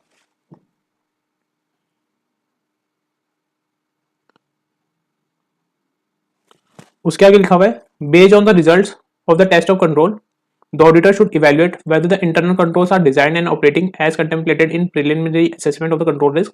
जब ऑडिटर, सबसे पहले हमने जब पढ़ा था ऊपर भी प्रिलिमिनरी असेसमेंट के बारे में ऑफ कंट्रोल रिस्क, तो और रिजल्ट्स को ऑडिटर क्या करेगा, मैच करेगा, क्या ये उसी तरीके से जो उसने प्रिलिमिनरी असेसमेंट में देखा था, क्या उसी हिसाब से टेस्ट ऑफ कंट्रोल्स का रिजल्ट जो है वो आए हैं कि नहीं आए हैं। द इवैल्यूएशन ऑफ डेविएशंस में result in concluding that such level of control risk needs to be revise. अगर इवैल्यूएशन में डेविएशंस आते हैं तो वहां पे हमें देखना होगा कि जो एसएस जो लेवल था कंट्रोल रिस्क का उसको हम रिवाइज करेंगे। उस केस में ऑडिटर को क्या करना होगा, मॉडिफाई करना होगा किसको। अब देखो, test of control risk assessment procedure हो गया ऑडिट प्रोसीजर्स के अंदर, फिर हमने फर्दर ऑडिट प्रोसीजर्स में आए। फर्दर ऑडिट प्रोसीजर्स में मतलब क्या था, हमारा ऑडिटर का रिस्पॉन्स आता है ऐसे 330 में। ऐसे 330 में फर्दर ऑडिट प्रोसीजर्स के अंदर दो पार्ट्स हैं, क्या क्या, टेस्ट ऑफ कंट्रोल्स और सब्सटेंसिव प्रोसीजर्स। अब टेस्ट ऑफ कंट्रोल्स में आपने देखा डेविएशंस हैं, अब आपके पास क्या बचा सिर्फ और सिर्फ ऑडिट प्रोसीजर परफॉर्म करने के लिए, सब्सटेंसिव प्रोसीजर्स। तो आप सब्सटेंसिव प्रोसीजर को उस हिसाब से मॉडिफाई कर दोगे, उसका नेचर, टाइम और एक्सटेंट को क्या कर दोगे, मॉडिफाई कर दोगे। ठीक है, in such cases the auditor would modify the nature, time, extent of plan substantive procedure. जो उसने प्लान कर रखा था सब्सटेंसिव प्रोसीजर, उसको क्या कर देगा, ऑडिटर मॉडिफाई कर देगा, क्योंकि अब यही लास्ट प्रोसीजर बचा है उसके पास, और इसको ही वो मॉडिफाई करके सफिशिएंट एप्रोप्रिएट ऑडिट एविडेंस निकालेगा और तभी उसी बेस पे ऑडिटर अपना कंक्लूजन या ओपिनियन बेस कर देगा। अब लेकिन टेस्ट ऑफ कंट्रोल के अंदर कौन कौन से एलिमेंट्स है जो इंक्लूड होंगे। अब जैसे टेस्ट ऑफ कंट्रोल कैसे करोगे, अब एक ऑर्गेनाइजेशन है तो उसके अंदर आप टेस्ट कैसे कर सकते हो, इंस्पेक्ट कर सकते हो डॉक्यूमेंट्स को। ठीक है, इंक्वायरीज कर सकते हो मैनेजमेंट से, ऑब्जर्वेशन कर सकते हो। ठीक है, कोई कैलकुलेशंस हो रखी हैं उसको रीपरफॉर्म कर सकते हो, और सारा डेटा किसके अंदर होता है, कंप्यूटर एप्लीकेशन में होता है, तो उसकी टेस्टिंग कर सकते हो। ठीक है, तो टेस्टिंग ऑफ कंट्रोल्स के अंदर क्या क्या मैटर्स इंक्लूड होंगे ये पढ़ लेते हैं। Inspection of documents supporting transactions and other events to gain audit evidence that internal controls have been operated properly. Inspect कर लेगा ऑडिटर डॉक्यूमेंट्स और जो उसकी सपोर्टिंग ट्रांजेक्शन है, सपोज करो परचेज ट्रांजेक्शन है, अब उसको आपको उसकी टेस्ट कंट्रोल्स की टेस्टिंग करनी है। तो परचेजेस के अंदर आप देखोगे कि जब परचेज रिक्विजिशन स्लिप बनी तो वहां पर जो साइन ऑफ हेड जो मटेरियल रिक्विजिशन स्लिप या परचेज रिक्विजिशन स्लिप बनी तो वो वहां पे जो सीनियर हेड था, मैनेजर था, क्या उसके सिग्नेचर थे कि नहीं थे? तो आप उन सब डॉक्यूमेंट्स की क्या करोगे? टेस्टिंग कर लोगे। तो वहां पे आप कर रहे हो इंस्पेक्टिंग ऑफ डॉक्यूमेंट्स, ठीक है। फिर उसके बाद आ जाओ इंक्वायरीज करेंगे मैनेजमेंट से और ऑब्जर्वेशन कर लेंगे। Inquiries and observation of internal control which leave no audit trail, जहां पे ऑडिट ट्रेल नहीं है वहां पे आप क्या कर लोगे? इंक्वायरीज कर लोगे और ऑब्जर्वेशन ले लोगे, ठीक है। रीपरफॉर्म कर लेंगे। रीपरफॉर्मेंस में क्या करेगा ऑडिटर? इंडिपेंडेंट एग्जीक्यूशन करेगा that were originally performed as part of entity's internal control. Auditor क्या करेगा? खुद उसे इंडिपेंडेंटली एग्जीक्यूट करेगा रीपरफॉर्मेंस को, जो कि एंटिटी के किसी बंदे ने करी थी। एग्जाम्पल क्या है? रिकंसाइलेशन ऑफ बैंक अकाउंट्स, जो बैंक अकाउंट से उनको रिकंसाइल खुद करके देख लेगा, इंडिपेंडेंटली एग्जीक्यूट करके देखेगा, तो उसको रीपरफॉर्मेंस कर लेगा, ठीक है। Testing of inter control operating on computer application, तो इसको भी टेस्ट कर लेगा। तो ये 4 पॉइंट याद करने हैं आपको। अब इसको याद करने के लिए आपको क्या याद करना होगा? IICR।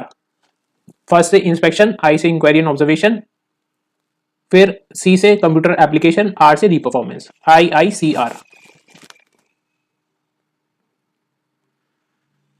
फिर आ जाते हैं ऐसे 330 के ऑब्जेक्टिव में। ऑब्जेक्टिव क्या है? ऐसे 330 का ऑब्जेक्टिव क्या है, ठीक है। इसमें क्या करेगा? Is to obtain sufficient and appropriate audit evidence about the assess the risk of material misstatement through design implementing appropriate response to those risk. जो ऑडिटर को रिस्क मिले थे ना 315 के अंदर, तो उसके लिए करेगा ऑडिटर डिजाइन और इंप्लीमेंट करेगा अपना रिस्पॉन्स, तभी ऑडिटर क्या करेगा? ऑब्टेन कर पाएगा सफिशिएंट एप्रोप्रिएट ऑडिट एविडेंस जो आइडेंटिफाई करे थे रिस्क ऑफ मटेरियल मिसस्टेटमेंट में, ठीक है। तो ये ऑडिटर का ऑब्जेक्टिव हो जाएगा। रिस्पॉन्सिबिलिटी क्या है इसमें ऑडिटर की? The auditor shall design and implement overall responses to address the risk of material misstatement at the financial statement level. अब रिस्क ऑफ मटेरियल मिसस्टेटमेंट जब हमने पढ़ा था स्टार्टिंग में, तो वहां पे हमने पढ़ा था कि रिस्क ऑफ मटेरियल मिसस्टेटमेंट जो है 2 लेवल पे होता है, एक तो फाइनेंशियल स्टेटमेंट लेवल पे और एक एक्सर्शन लेवल पे, ठीक है। तो वहां पे जो फाइनेंशियल स्टेटमेंट लेवल पे है, तो वहां पे ऑडिटर क्या करेगा? ओवरऑल रिस्पॉन्स देगा अपना, डिजाइन और इंप्लीमेंट करेगा अपना ओवरऑल रिस्पॉन्स, और असर्शंस के लिए वो फर्दर ऑडिट प्रोसीजर परफॉर्म करेगा। ये लिखा है देखो। फर्स्ट पॉइंट पढ़ते हैं। The auditor shall design and implement overall responses to address the risk of material misstatement at the financial statement level, or the auditor shall design and perform further audit procedures to respond risk of material misstatement at the assertion level, ठीक है। फिर उसके बाद हमारा next topic है designing of further audit procedures. अब designing of further audit procedures में क्या क्या चीजें ध्यान रखेगा ऑडिटर, इसको पढ़ने। In designing the further audit procedures to be performed, the auditor shall consider the reasons for the assessment given at the risk of material misstatement।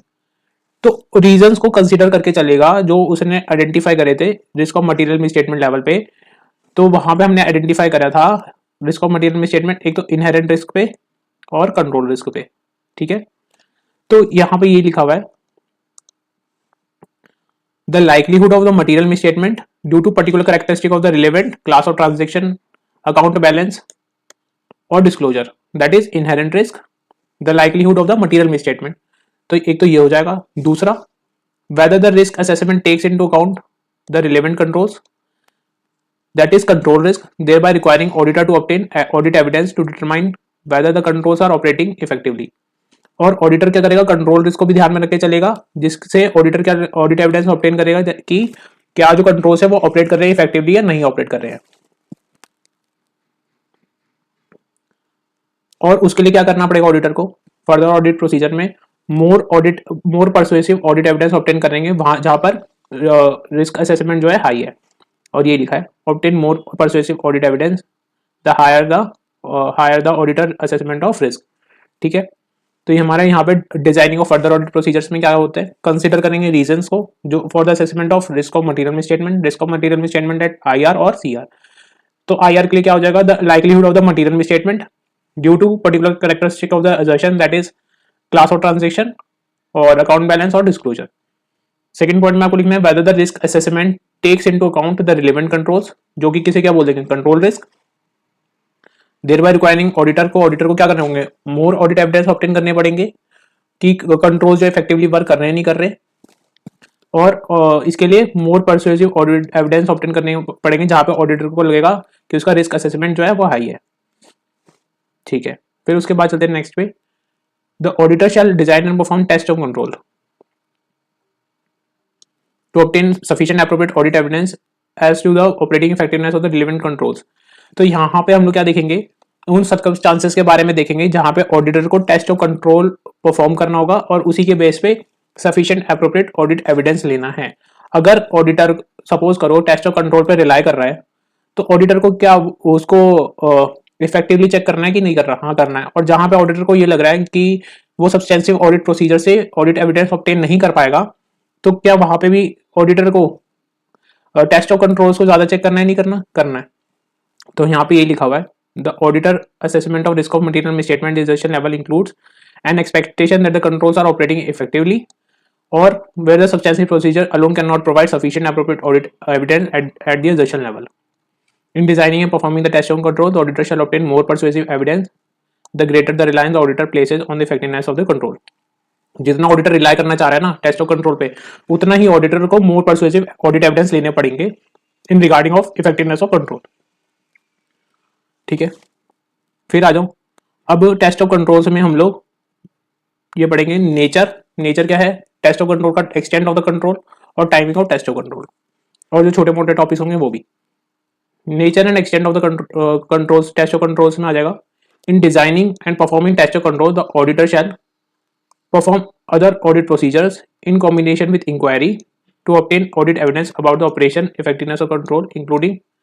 तो auditor क्या इंक्वायरी लेकर मैनेजमेंट से पूछ ले, इंक्वायरी ले रही कि आपके टेस्ट ऑफ कंट्रोल्स कैसे, तो मैनेजमेंट ने कहा बहुत बढ़िया, तो हम मान सकते हैं नहीं। तो ऑडिटर को इसके लिए क्या क्या करना होगा, इस चीज पे ध्यान देना है। यहाँ पर मैं दोबारा पढ़ रहा हूँ line, perform other audit procedures in combination with inquiry. आपको इंक्वायरी के साथ साथ अदर ऑडिट प्रोसीजर्स लगाने पड़ेंगे, तभी आपको ऑब्टेन हो पाएगा क्या, ऑडिट एविडेंस मिल पाएगा कि आपके जो एंटिटी के इंटरनल कंट्रोल्स है वो ऑपरेटिंग कर रहे हैं इफेक्टिवली। अब उसके रिगार्डिंग क्या है, पहला point, how the controls were applied at the relevant time during the period under audit, कि किस तरीके से कंट्रोल्स अप्लाई हो रहे हैं, consistency which they were applied, और by whom and by what means they were applied. तो इन तीन चीजों को पहले ध्यान रख लेंगे, क्या, how the controls were applied, consistency, और by whom and by what means they were applied. Determine whether the controls be tested depend upon the to other controls, that is indirect controls, and if so obtain audit evidence supporting the effective operation of. ठीक है, second point में लिखा हुआ है कि अगर कोई control है और वो डिपेंड कर रहा है किसी और कंट्रोल पे, तो आपको उसके जो अदर इनडायरेक्ट कंट्रोल है, जो अदर कंट्रोल है, उसके भी ऑडिट एविडेंस आपको ले लेने हैं कि क्या वो ऑपरेटिंग इफेक्टिवली कर रहे हैं या नहीं कर रहे। मैं दोबारा रिपीट कर देता हूँ, जो एंटिटी ने इंटरनल कंट्रोल बना रखा है, उससे रिलेटेड उस इंटरनल कंट्रोल को कोई सपोर्ट कर रहा है अदर कंट्रोल, जिसको हम प्यार से बोलेंगे इनडायरेक्ट कंट्रोल, तो उसके रिगार्डिंग भी हम ऑडिट एविडेंस ऑब्टेन कर लेंगे, क्या वो ऑपरेट कर रहे हैं इफेक्टिवली या नहीं कर रहे। अब यहाँ पे साफ साफ लिखा हुआ है, inquiry alone is not sufficient to test the operating effectiveness of the control. ये बात हमने समझ ली थी पहली। In this regard inquiry combined with inspection और रीपरफॉर्मेंस, इंक्वायरी को कंबाइन कर लो या तो इंस्पेक्शन से या फिर रीपरफॉर्मेंस से, may provide more assurance than the inquiry and observation, since an observation is pertinent only at the point in time, क्योंकि ऑब्जर्वेशन जो होता है वो पर्टिनेंट होता है at the point of time में। तो या तो आप इंक्वायरी को इंस्पेक्शन के साथ लगा दो या रीपरफॉर्मेंस के साथ लगा दो, जिससे आपको मोर एश्योरेंस मिल जाए over the controls. The nature of the particular control influenced by the type of procedures required to obtain audit evidence about whether the control was operating effectively. Nature of the control पे भी depend करता है कि उस पर किस type का procedure लगाया जाएगा, तभी हम उसको इफेक्टिवली चेक कर पाएंगे। When more persuasive audit evidence is needed regarding the effectiveness of a control, it may be appropriate to increase the extent of checking. अगर आपको ज्यादा persuasive evidence चाहिए controls के regarding, तो आपको ज्यादा टेस्टिंग करनी पड़ेगी, extent of टेस्टिंग बढ़ा देनी चाहिए। ठीक है, ये 5 पॉइंट आपको याद करने हैं। फिर उसके बाद आ जाओ, matters the auditor may consider in determining the extent of test of controls. कौन कौन से ऐसे मैटर्स हैं जहाँ पे हमें एक्सटेंट ऑफ टेस्टिंग का ध्यान रखना है? तो पहला है frequency of the performance of the control by the entity during the period, कि कितनी फ्रीक्वेंसी से वो कंट्रोल अप्लाई हो रहा है एंटिटी में, तो हम उसके बेसिस पे extent of test of controls लगाएंगे। ठीक है। Length of time during the period under the audit, the auditor is relying on the operating effectiveness of the control, कितने टाइम तक हम उस कंट्रोल पे रिलाई कर सकते हैं, तो उस बेसिस पे हम एक्सटेंड लगाएंगे। एक्सपेक्टेड रेट ऑफ डेविएशन क्या है, अगर रेट ऑफ डेविएशन ज़्यादा है तो मुझे एक्सटेंड मतलब ज़्यादा टेस्टिंग करनी पड़ेगी। Relevance and reliability of the audit evidence, अगर रिलेवेंस और रिलायबिलिटी ज़्यादा देखनी है तो आपको ज़्यादा ऑडिट एविडेंस ऑब्टेन करना है तो उसकी एक्सटेंट बढ़ाना पड़ेगा। और लिखा हुआ है the extent to which the audit evidence obtain from the other test of controls related to the assertion, अगर आपको किसी और अदर कंट्रोल्स के थ्रू भी पता चल रहा है तो उस बेस पे आप दूसरी टेस्टिंग के लिए उस बेस पे आप extent of test of control लगाओगे। जैसे कि आपको अगर लग रहा है कि सपोज आपने कोई पर्टिकुलर कंट्रोल चेक करा तो उसमें आपको उसके दूसरे कंट्रोल्स के रिगार्डिंग भी डेटा मिल गया, तो जब आप दूसरा कंट्रोल चेक करने जाओगे तो वहां पे आप कम एक्सटेंट भी लगाओगे तो भी आपका काम चल जाएगा। तो ये आपको इंपॉर्टेंट क्वेश्चन है extent of test of controls का। पहला है फ्रीक्वेंसी, दूसरा लेंथ ऑफ टाइम, तीसरा है expected rate of deviation, relevance and reliability और audit evidence, and extent of to which the audit evidence obtain from the other controls, other control से कितना आपको ऑडिट एविडेंस मिल गया तो उस बेस पे आप जो पर्टिकुलर कंट्रोल पे जाओगे जब दूसरे। नेक्स्ट टॉपिक है हमारा timing of test of control. तो ऑडिटर कब टेस्ट करेगा कंट्रोल को, या तो पर्टिकुलर टाइम में कर लेगा या थ्रू आउट द पीरियड, ये डिपेंडिंग होता है सर्कमस्टांसेस के ऊपर। अब जैसे में लिखा है audit evidence pertaining only to a point in time में be sufficient, for example physical inventory count कर रहे हैं तो वो पर्टिकुलर टाइम में सफिशिएंट है तो तब उसकी टेस्टिंग कर लेंगे, या फिर थ्रू आउट द पीरियड में आ जाएगा, during the period are appropriate, कब एप्रोप्रिएट है, for example monitoring of control से रिलेटेड है अगर तो जब मॉनिटरिंग कर रहे हैं तो वो थ्रू आउट द पीरियड के लिए आ जाएगा, और जब हम पॉइंट इन टाइम के लिए कर रहे हैं तो कब सफिशिएंट हो जाएगा, for example physical inventory count से रिलेटेड है तो। अब नेक्स्ट टॉपिक है using audit evidence obtain in previous audits, जो आपको जो प्रीवियस ऑडिट में ऑडिट एविडेंस कर रहे थे, क्या ऑडिट एविडेंस मिले थे, क्या उसका यूज कर सकते हैं करंट ऑडिट में। In determining whether it is appropriate to use the audit evidence about the operating effectiveness of control obtain in previous audit, अगर ऐसा है the length of time period may be lapses before retesting of the control, तो auditor को कुछ इन चीज़ों को consider करना होगा, तो वो प्रीवियस ऑडिट में जो ऑब्टेन करा था ऑडिट एविडेंस उसको यूज कर सकता है। Effectiveness of the other elements of the internal control, अगर आपके other elements of internal control effective है तो ठीक है भाई, उसको आप यूज कर लो फिर। Which includes the control environment, entity monitoring of controls and entity risk assessment process, हमने ऊपर पढ़ा था ना मिस्टर आईसीसी MRICC, तो वही है इफेक्टिवनेस ऑफ अदर एलिमेंट्स। दूसरा the risk arising from the characteristics of the control, अब जो करेक्टरिस्टिक ऑफ द कंट्रोल है वो मैनुअल है या ऑटोमेटेड है, अगर ऑटोमेटेड है तो उस पर इफेक्टिवनेस ज़्यादा होगी, हम उस पर उसको उस पर अगर उसके लिए रिलेटेड जो ऑडिट एविडेंस हमने प्रीवियस ऑडिट में ऑब्टेन करे थे वो इफेक्टिव थे तो हम उसको यूज कर लेंगे। Effectiveness of the general IT controls, अब आपका जितना भी डेटा होता है वो आईटी कंट्रोल पे डिपेंडेंट है सारा का सारा डेटा, तो उस पर अगर इफेक्टिव अच्छे हैं तो हम उसको बेस बना के इस करंट ऑडिट में भी यूज कर सकते हैं।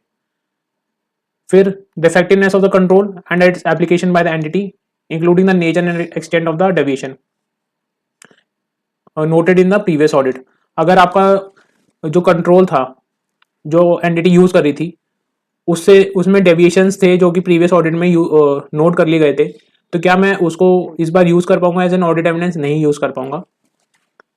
और whether they have been personnel changes, अगर कुछ पर्सोनल चेंजेस हो गए तो तभी मैं इसका यूज नहीं कर पाऊंगा। Whether there lack of change in particular process poses during a risk due to changing circumstances, अगर चेंजिंग सर्कमस्टांसेस की वजह से एंटिटी लैक कर रही है, चेंजेस लैक कर रही है, एनवायरनमेंट तो चेंज हो रहा है ना, तो वहां पर भी मैं उसको प्रीवियस ऑडिट में जो ऑडिट एविडेंस ऑब्टेन करे थे यूज नहीं करूंगा। और कौन सा है the रोमम and the extent of reliance on the control, risk of material statement को देखते हुए और क्या मैं रिलायंस कर पा रहा हूँ कंट्रोल पे नहीं, उसको बेस बना लूंगा यहाँ पर। तो ये वन ऑफ द इंपॉर्टेंट है भी आपका। फिर करना है evaluation of the operating effectiveness of the control, अब हम क्या कर रहे हैं इवैल्यूएशन कर रहे हैं किसका, इफेक्टिवनेस ऑफ द कंट्रोल को। When evaluating the operating effectiveness of relevant control, the auditor shall evaluate whether misstatements have been detected by the substantive procedures. क्या misstatement जो है substantive procedure detect कर पा रहा है, which indicate that controls are not operating effectively. अगर यहाँ पे मुझे पता चलता है कि मिसस्टेटमेंट्स डिटेक्ट कर सब्सटेंशियल प्रोसीजर करते हुए मिसस्टेटमेंट्स डिटेक्ट हो रही हैं, तो इसका मतलब आपके कंट्रोल जो हैं वो इफेक्टिवली ऑपरेट नहीं कर रहे हैं. फिर लिखा है the absence of misstatements detected by the substantial procedures does not provide audit evidence that controls related to the assertion being tested are effective. अगर आपके सब्सटेंशियल प्रोसीजर करते वक्त ये मटीरियल मिसस्टेटमेंट डिटेक्ट नहीं हो पाती, तो इसका मतलब ये नहीं है कि आप टेस्ट ऑफ कंट्रोल या इंटरनल कंट्रोल को आप इफेक्टिव मान लोगे. A material misstatement detected by the audit procedure is a strong indicator of the existence of a significant deficiency in the internal control. अगर ऑडिटर को ऑडिट प्रोसीजर्स करते हुए detect होता है कि मटेरियल मिसस्टेटमेंट है, तो वो एक तरीके का स्ट्रॉन्ग इंडिकेटर बन जाएगा किसको डेफिशिएंसी है किसमें इंटरनल कंट्रोल्स के अंदर. अब हम चलते हैं नेक्स्ट टॉपिक पे. फिर and specific inquiries by the auditor when deviation from controls are detected. Auditor कब करेगा specific inquiries? When deviations detect करता है auditor. When deviation from the controls upon which the auditor intends to rely are detected, the auditor shall make a specific inquiry to understand these matters and their potential consequences and shall determine और उसके potential consequences क्या हो सकते हैं, तो इसलिए वो management से इंक्वायरी करता है. The test of control have been performed provider appropriate basis for reliance on the control. क्या वो अभी भी टेस्ट ऑफ कंट्रोल जो इंटरनल कंट्रोल है क्या वो एप्रोप्रिएट बेसिस पे रिलायंस दे रहे हैं ऑडिटर को या नहीं दे रहे हैं, या फिर additional test of control necessary है क्या, या potential risk of misstatement need to be address using substantial procedures. तो स्पेसिफिक इंक्वायरीज में और जब डेविएशन डिटेक्ट होती है तो क्या करना है, क्या जो test of control internal controls हैं उस पर अभी भी रिलायंस कर जा सकता है या नहीं, एडिशनल टेस्ट कौन कौन से नेसेसरी करने का, और पोटेंशियल रिस्क ऑफ मिसस्टेटमेंट जो कि एड्रेस करेंगे किसके थ्रू, सब्सटेंशियल प्रोसीजर्स के थ्रू. ठीक है, अब आते हैं हमारा इंपॉर्टेंट टॉपिक जो है सब्सटेंशियल प्रोसीजर्स. सब्सटेंशियल प्रोसीजर्स में हम करते हैं टेस्ट ऑफ डिटेल्स और सब्सटेंटिव एनालिटिकल प्रोसीजर, या फिर जिसे हम बोल सकते हैं एनालिटिकल प्रोसीजर्स. एनालिटिकल प्रोसीजर्स का डिटेल हम पढ़ेंगे इसमें ऐसे 520 में. ठीक है, अभी हम यहाँ पे पढ़ना है क्या, test of transactions, test of balances, और हम थोड़ा सा पढ़ेंगे किसके बारे में, एनालिटिकल प्रोसीजर्स के बारे में भी. अब टेस्ट ऑफ डिटेल्स क्या है, test of details are the further classified into test of transactions that is vouching and test of balances that is verification. अब आप सोचोगे कि वाउचिंग क्या है और वेरिफिकेशन क्या है. तो वाउचिंग एग्जांपल है, परचेज ट्रांजैक्शन में be verified by examining related purchase invoice, goods received note, inward gate entry register. Such test of transactions helps in establishing the authenticity of the transaction recorded in the books of account. अब आप क्या करते हो, जैसे purchase transaction हुई है तो उसको आप क्या करोगे, उस ट्रांजैक्शन को चेक करने के लिए परचेज इनवॉइस देखोगे, गुड्स रिसीव नोट देखोगे, और inward gate entry note register पे देखोगे कि हाँ, वहां से वेरीफाई करोगे कि हाँ ये ट्रांजैक्शन जो है हुई है, वेरीफाई करोगे तो ये आपका आ जाएगा टेस्ट ऑफ ट्रांजैक्शंस के अंदर वाउचिंग करी आपने. फिर टेस्ट ऑफ बैलेंसेस के अंदर आपको बैलेंसेस वेरीफाई करने होते हैं किससे, एसेट्स और लायबिलिटी से रिलेटेड, और उसको देखना होता है क्या वो इस्टेब्लिश भी करते हैं, फिक्स एसेट्स हैं क्या वो इस्टेब्लिश है या नहीं है, एग्जिस्टेंस में है कि नहीं है, इन सब चीज़ों के बारे में. Test of balances consist of verification of assets as well as liabilities. Verification of asset of fix asset for example would help in establishing the existence of the asset on the date of balance sheet. ठीक है, this may be obtained in reviewing the entity's plan for performing physical verification of the fixed assets and obtaining evidence for performance of physical verification of the fixed assets by the management. तो आप इसमें क्या करते हो, verification करते हो. Substantial procedure में क्या होता है, टेस्ट ऑफ डिटेल्स, और टेस्ट ऑफ डिटेल्स के अंदर दो पार्ट, टेस्ट ऑफ ट्रांजैक्शन और test of balances. Test of transaction में क्या होता है, वाउचिंग, और टेस्ट ऑफ बैलेंसेस में क्या होता है, वेरिफिकेशन. वेरिफिकेशन में क्या होता है, वेरिफिकेशन हम करते हैं किसका, एसेट्स और लायबिलिटीज का. एसेट्स और लायबिलिटीज में आप वेरीफाई करोगे कि जो फिक्स एसेट है कि वो एग्जिस्ट है on the date of balance sheet क्या नहीं. वाउचिंग में क्या करते हैं, जो ट्रांजैक्शंस परफॉर्म हुई है, सपोज परचेज ट्रांजैक्शन अगर परफॉर्म हुई है तो उसको आप वेरीफाई करने के लिए आप क्या लोगे, परचेज इनवॉइस देख लोगे, गुड्स रिसीव्ड नोट देख लेंगे, और inward gate entry register check कर लेंगे. ठीक है, फिर आ जाओ substantive analytical procedures. Substantive analytical procedures refer to the analytical procedures used as substantive procedures by the auditor. The term analytical procedure means evaluation of financial information through analysis of plausible relationship among the financial and non-financial data. आप क्या करते हो, evaluate करते हो उसके अंदर financial information को by way of analysis between the financial and non financial data के बीच में.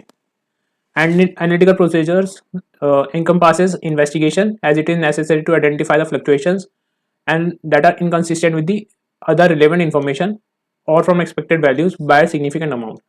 आपको क्या करता है, एनालिटिकल प्रोसीजर एनकम्पास करता है इन्वेस्टिगेशन से which are necessary to identify the fluctuations. आप फ्लक्चुएशंस को आइडेंटिफाई कर सकते हो.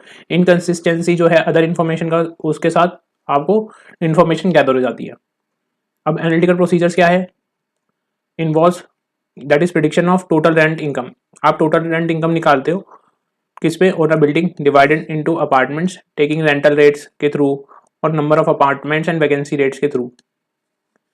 Can provide more persuasive evidence, में eliminate need of further verification by means of test of details.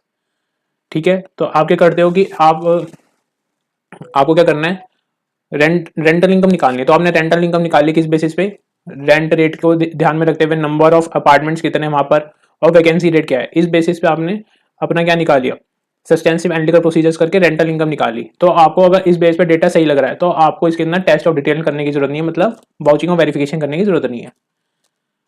Substantive analytical procedure are generally more applicable to large volume of transaction. तो अब ये जो लार्ज वॉल्यूम ऑफ ट्रांजेक्शन होगी वहां पे applicable होगा, ये तो हमें समझ में नहीं आ रहा है.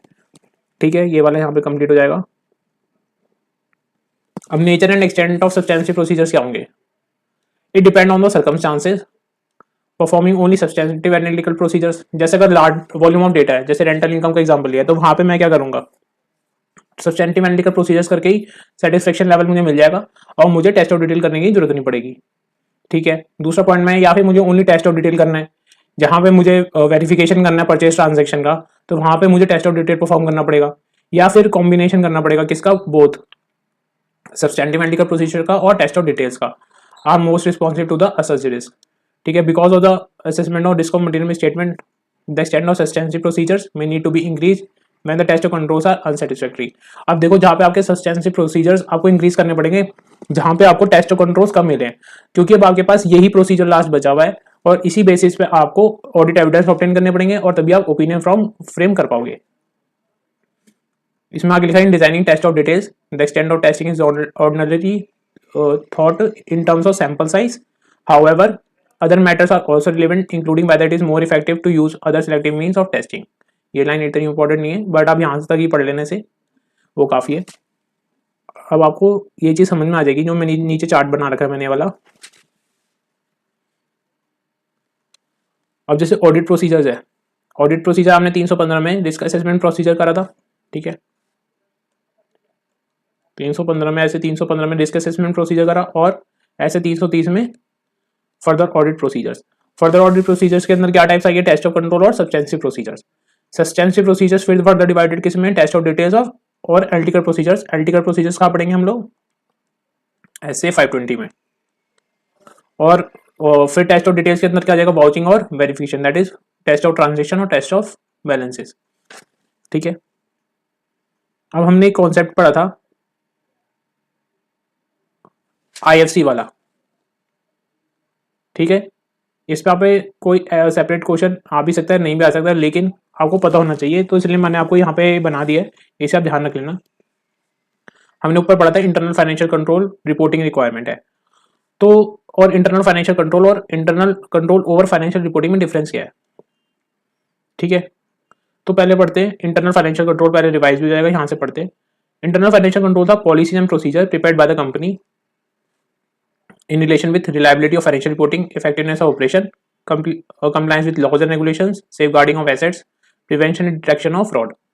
तो हमने यही डेफिनेशन पढ़ी थी और ये डिफाइन किस में था, सेक्शन 134 5E 143 3I में और 177 4 3 में, जिसमें यहाँ पे डायरेक्टर रिस्पॉन्सिबिलिटी स्टेटमेंट देनी थी लिस्टेड एंटिटी के केस में. 143 3I में ऑडिटर की रिस्पॉन्सिबिलिटी थी रिपोर्ट करना और 177 में ऑडिट कमेटी की. ठीक है, अब इधर आ जाते हैं internal control over financial reporting. अब जो कंट्रोल्स फाइनेंशियल रिपोर्टिंग के इस पे लगे हुए हैं, एंटिटी ने प्रिपेयर कर रखे हैं, वो ऑडिटर को चेक करना इसलिए इंपॉर्टेंट है, तभी उसे फाइनेंशियल स्टेटमेंट्स प्रिपेयर होंगी और वो डायरेक्टली फाइनेंशियल स्टेटमेंट्स पे इम्पैक्ट क्रिएट करेगा. तो it is the control over the financial reporting. Auditor will check this control because it is directly impacts the financial statements and reports. Since auditor is responsible for reporting on financial statements, तो जब auditor responsible है इसके लिए financial statements पे, तो उसको इसको क्या करना होगा, देख लेना होगा किसको, internal control over financial reporting को। अब ये रेफर किस में, गाइडेंस नोट के थ्रू इसका रेफरेंस मिलता है हमें किसका, internal control of financial reporting पर। ठीक है, अब आप देखो इंटरनल फाइनेंशियल कंट्रोल के अंदर क्या आता है, रिलायबिलिटी ऑफ फाइनेंशियल रिपोर्टिंग। ठीक है, तो internal financial control is a broader term than the internal control over financial reporting, because internal control over financial reporting includes the it internal financial control includes the reliability of financial reporting, so it is a part of internal control over financial reporting। मतलब मैं आपसे ये कहना चाह रहा हूँ कि internal financial control reliability of financial reporting को इंक्लूड करता है, और ये जो हम पढ़ रहे हैं internal control over financial reporting, it is ये स्पेसिफिकली किस पे है, फाइनेंशियल रिपोर्टिंग के ऊपर इंटरनल कंट्रोल। तो ये क्या हो जाएगा, नैरोअर टर्म हो जाएगा, और ये क्या हो जाएगा, ब्रॉडर टर्म हो जाएगा, because it includes the internal control over financial reporting. ठीक है, अब इंटरनल फाइनेंशियल कंट्रोल के अंदर आपको एक चीज ध्यान रखनी है कि प्राइमरी रिस्पॉन्सिबिलिटी किसकी है इसको फ्रेम करने की, डायरेक्टर्स की और मैनेजमेंट की। ऑडिटर की इसमें रिस्पॉन्सिबिलिटी सिर्फ इवेल्युएट करने की है, वैलिडेट करने की और रिपोर्ट करने की है, ओपिनियन देने की नहीं है। ठीक है, ये आपको बस बेसिक सा पढ़ना है, हमें ज्यादा टेंशन नहीं लेनी है आपको बिल्कुल भी। अब आ जाओ ऐसे 320 में, मटीरियलिटी।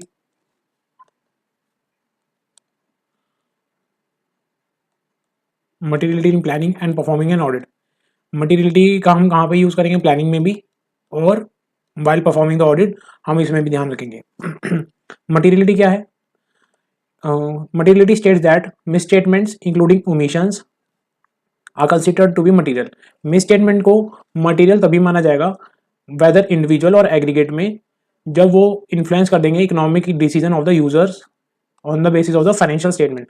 अगर मिस स्टेटमेंट को तभी मटीरियल माना जाएगा अगर वो इंडिविजुअली एग्रीगेट इन्फ्लुएंस कर देंगे इकोनॉमिक डिसीजन किसका, यूजर्स का।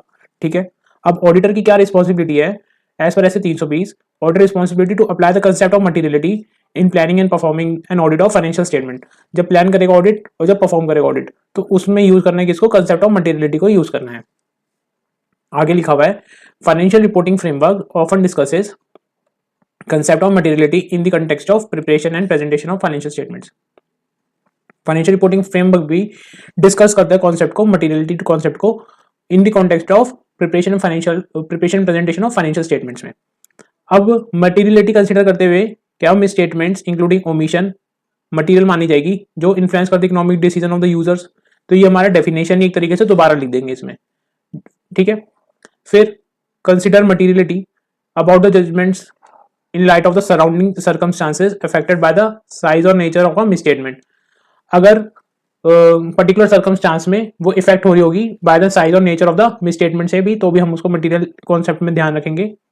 और judgement about the matters that are material to the users to the financial statements are based on a consideration of common financial information needs of users as a group। जहां पे common financial information need है users की, तो वहां पे भी हम concept of materiality को ध्यान में रख के चलेंगे, ऐसा फाइनेंशियल रिपोर्टिंग फ्रेमवर्क भी डिस्कस करता है। ठीक है, तो इसमें क्या याद रखना है, पहले तो ये डेफिनेशन हो गई, दूसरे में क्या याद रखना है, affected by the size and nature, और तीसरे में common financial information need of the users. बस ये कीवर्ड्स है इसके यहाँ पे। फिर आ जाओ अगला टॉपिक पे।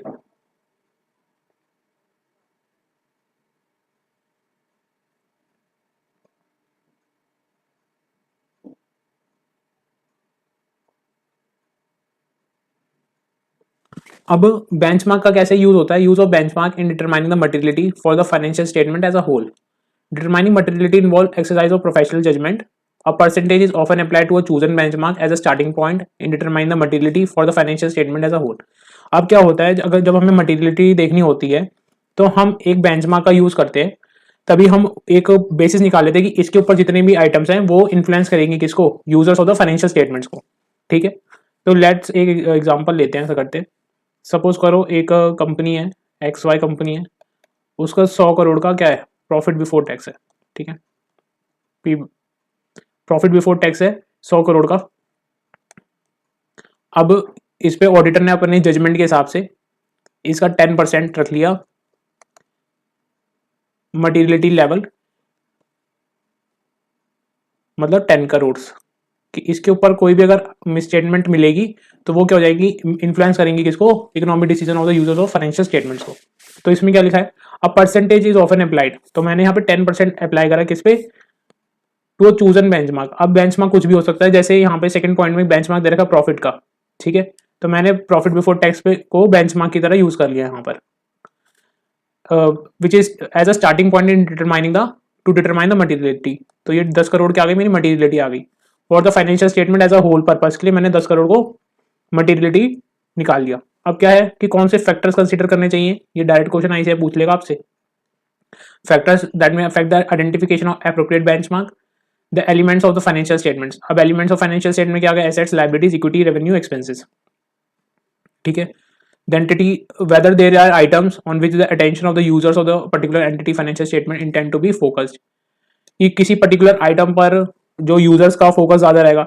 सपोज करो कि आईटी कंपनी है, तो आईटी कंपनी के में सबसे ज्यादा खर्चा किसका होता है, सबसे ज्यादा खर्चा होता है उन पे एम्प्लॉय कॉस्ट पे खर्चा होता है। तो वहां पे जो है यूजर्स जो होंगे वहां पे एक्सपेंसेस पे ज्यादा फोकस करेंगे, खासतौर पे एम्प्लॉय एक्सपेंसेस पे, ठीक है।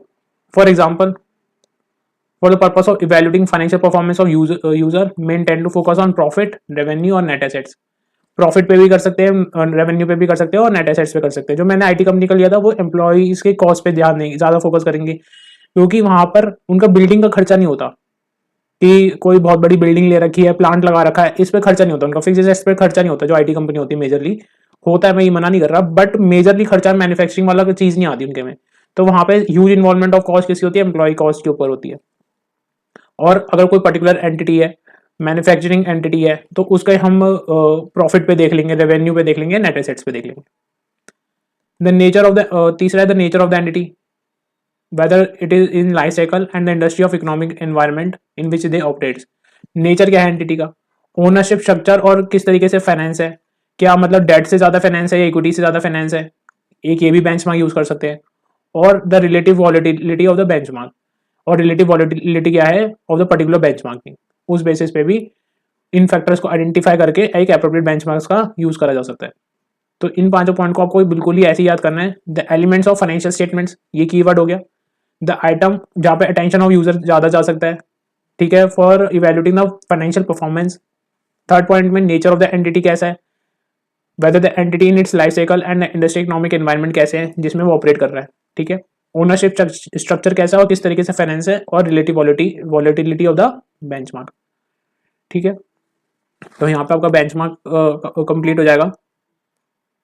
बेंचमार्क में एक चीज और है, for determining a percentage to be applied to a chosen benchmark involves the exercise of professional judgement. जो 10% था वो ऑडिटर अपने प्रोफेशनल जजमेंट के हिसाब से लगाएगा।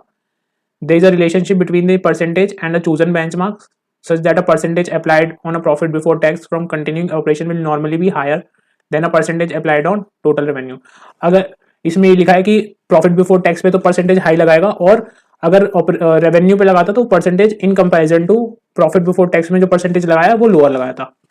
जैसे यहाँ लिखा हुआ भी है, for example that the auditor may consider 5% of profit before tax from continuing operation to be appropriate for a profit-oriented entity in a manufacturing industry, while the auditor may consider 1% of the total revenue or total expenses to be appropriate for non-for-profit entity. Higher or lower percentage, however, may be deemed appropriate in different circumstances. अब क्या high लगाना है या lower लगाना है वो depend करता है पर्टिकुलर सर्कमस्टांसेस के बेसिस पे।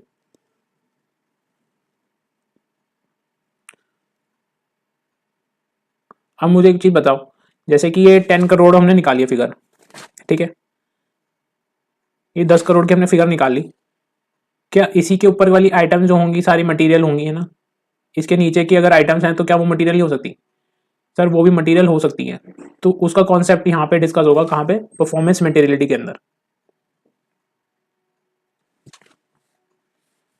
मैं यहाँ लिख लेता हूँ कि हमने मटेरियलिटी निकाली थी कितनी, 10 करोड़ की।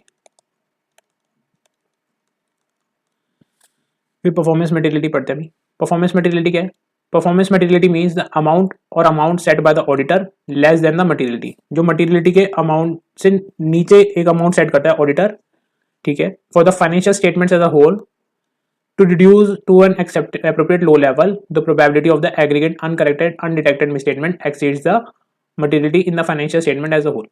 अब क्या है कि कुछ अनकरेक्टेड और अनडिटेक्टेड मिसस्टेटमेंट्स के अमाउंट 1 करोड़ है, किसी का 2 करोड़ है, कोई 5 करोड़ का है। अब ये तो सब 10 करोड़ से नीचे आ रहे हैं, तो क्या ये मटेरियल में नहीं आएंगे?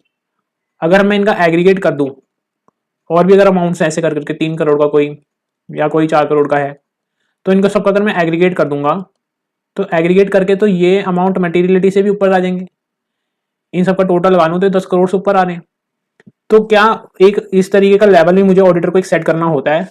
परफॉर्मेंस मटेरियलिटी का मतलब यही है कि अमाउंट एक बिलो द मटेरियलिटी सेट करेगा ऑडिटर, जिससे कि रिड्यूस हो जाए मिसस्टेटमेंट अनडिटेक्टेड का। जो मिसस्टेटमेंट अनडिटेक्टेड कहीं रह ना जाए, उसको डिटेक्ट करने के लिए ऑडिटर परफॉर्मेंस मटेरियलिटी का कॉन्सेप्ट यूज करता है। ठीक है, जिससे कि प्रोबेबिलिटी जो aggregate of uncorrected undetected misstatements है, ये अनकरेक्टेड और अनडिटेक्टेड मिसस्टेटमेंट्स हो गए ना, अगर मैं इनको एग्रीगेट कर दूं तो वो इनको अगर मैं एग्रीगेट कर दूं तो ये एक्सीड हो जाएंगे मटेरियलिटी लेवल से। तो इसको मटेरियलिटी लेवल को रिड्यूस करने के लिए, लो लेवल पे लाने के लिए परफॉर्मेंस मटेरियलिटी का यूज होता है। अब इसमें आगे लिखा है performance materiality sets a lower value than the overall materiality. It lowers the risk that the auditor will not able to identify the misstatement that are material when added together. ठीक है, वही जो मैंने अभी आपको समझाया वही लिखा हुआ है। अब इसमें इंपॉर्टेंट है आपके लिए, अब इसके अंदर इंपॉर्टेंट पॉइंट आ जाएगा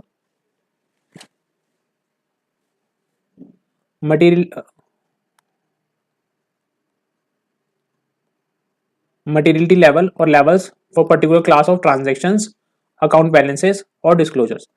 materiality level for particular class of transaction के लिए कहाँ पर और अकाउंट बैलेंस के लिए इंपॉर्टेंट है। Factors that may indicate existence of one or more particular class of transaction account balance for which misstatements of lesser amounts than materiality for the financial statement as a whole could be expected to influence the economic decision of the users।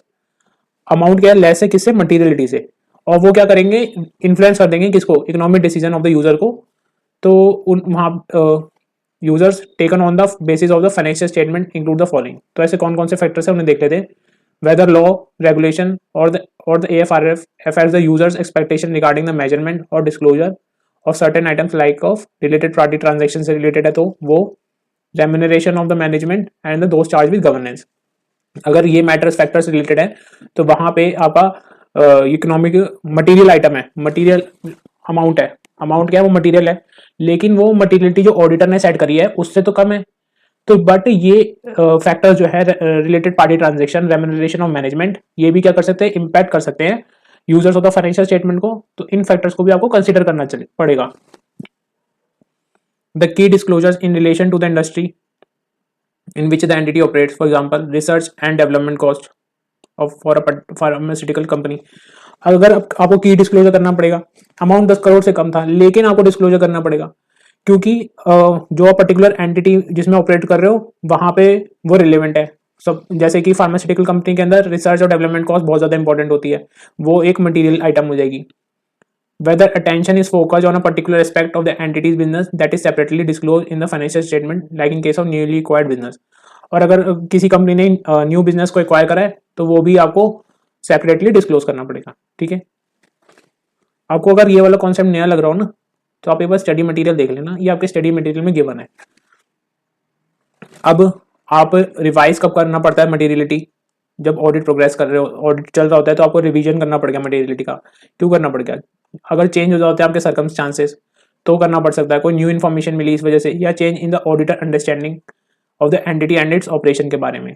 अगर auditor को लगता है कोई circumstances change हो गए उस वजह से न्यू इन्फॉर्मेशन कोई मिलती है, या फिर ऑडिटर की अंडरस्टैंडिंग में कुछ चेंज आ जाता है अबाउट द एंटिटी और इट्स ऑपरेशन के बारे में। ठीक है, ये छोटा सा कंसेप्ट था काफी। और अगर आपकी मटेरियलिटी लेवल चेंज होगी तो आपका फिर परफॉर्मेंस मटेरियलिटी भी वो भी चेंज हो जाएगा। ठीक है, अब क्या क्या डॉक्यूमेंट करना है मटेरियलिटी के अंदर आपको। Materiality for the financial statement as a whole, जो हमने 10 करोड़ वाली फिगर निकाली थी ना, ये वाली जो फिगर निकाली थी हमने 10 करोड़ वाली, ये if applicable the materiality level for levels of particular, अगर हमने कोई पर्टिकुलर क्लास ऑफ ट्रांजैक्शन के लिए मटेरियलिटी लेवल निकाले या अकाउंट बैलेंस के लिए तो वो भी, और परफॉर्मेंस मटेरियलिटी और any revision from A to C as audit progress. अगर कुछ ऑडिट प्रोग्रेस की वजह से चेंजेस आते हैं, चेंज इन द सर्कमस्टांस से कोई न्यू इन्फॉर्मेशन मिलती है ऑडिटर को, तो उस बेसिस पे तो वो जो रिवीजन्स थे वो भी याद रखने होंगे, वो भी आपको डॉक्यूमेंट करने होंगे, ठीक है। फिर आपका कॉन्सेप्ट कौन सा रह गया इसके अंदर,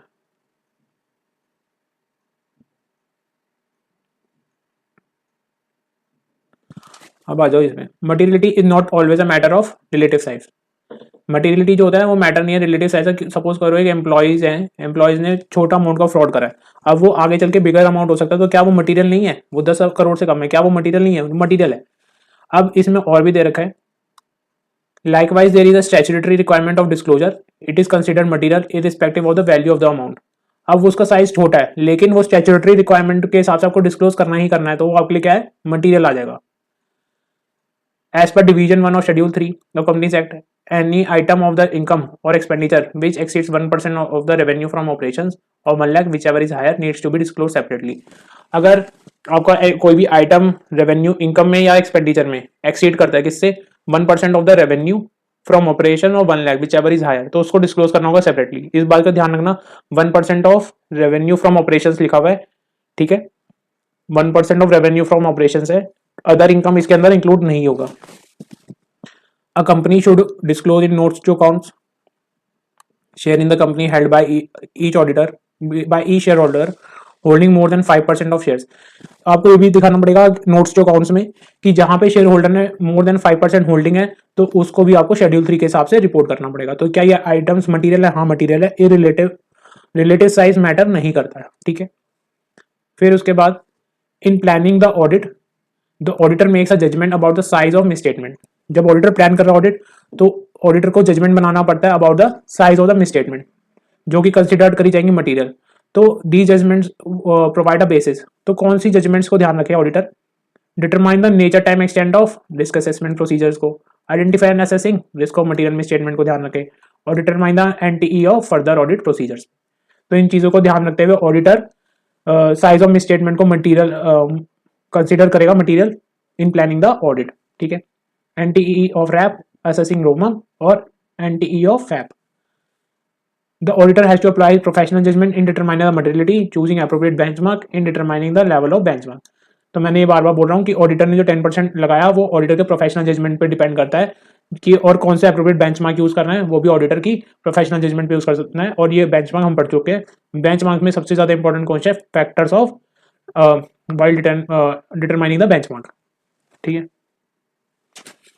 अब ये भी इंपॉर्टेंट है, determination of the materiality a matter of professional judgement. The auditor determine the materiality is a matter of professional judgment and it is affected by the auditor perception of the financial statement needs of user of the financial statement.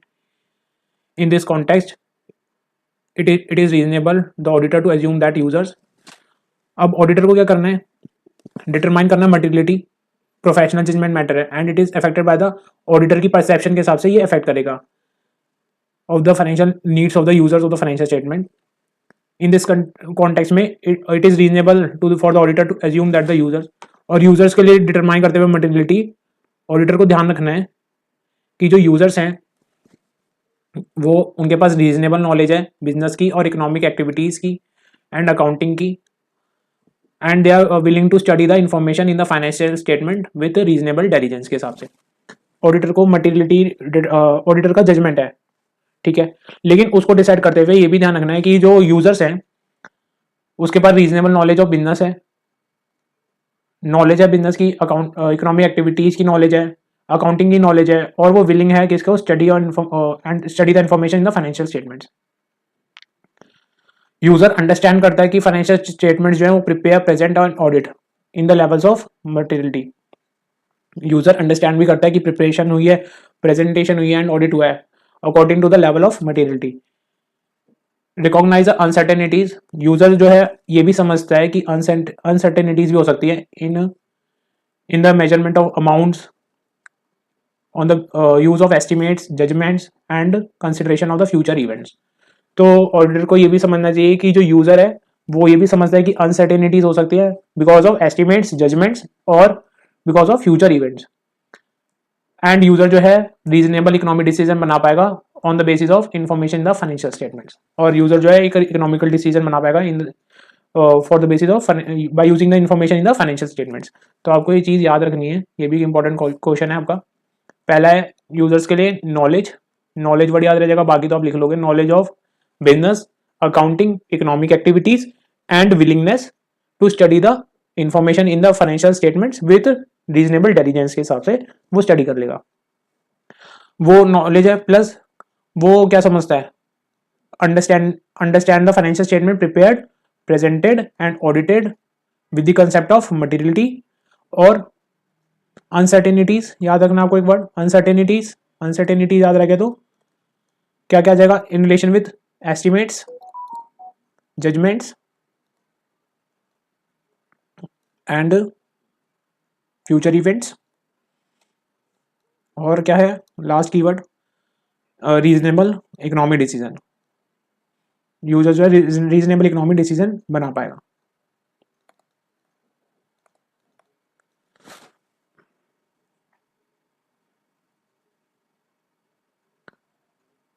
ठीक है, यहाँ पे हमारे सारे majorly concepts मैंने clear कर दिए आपके।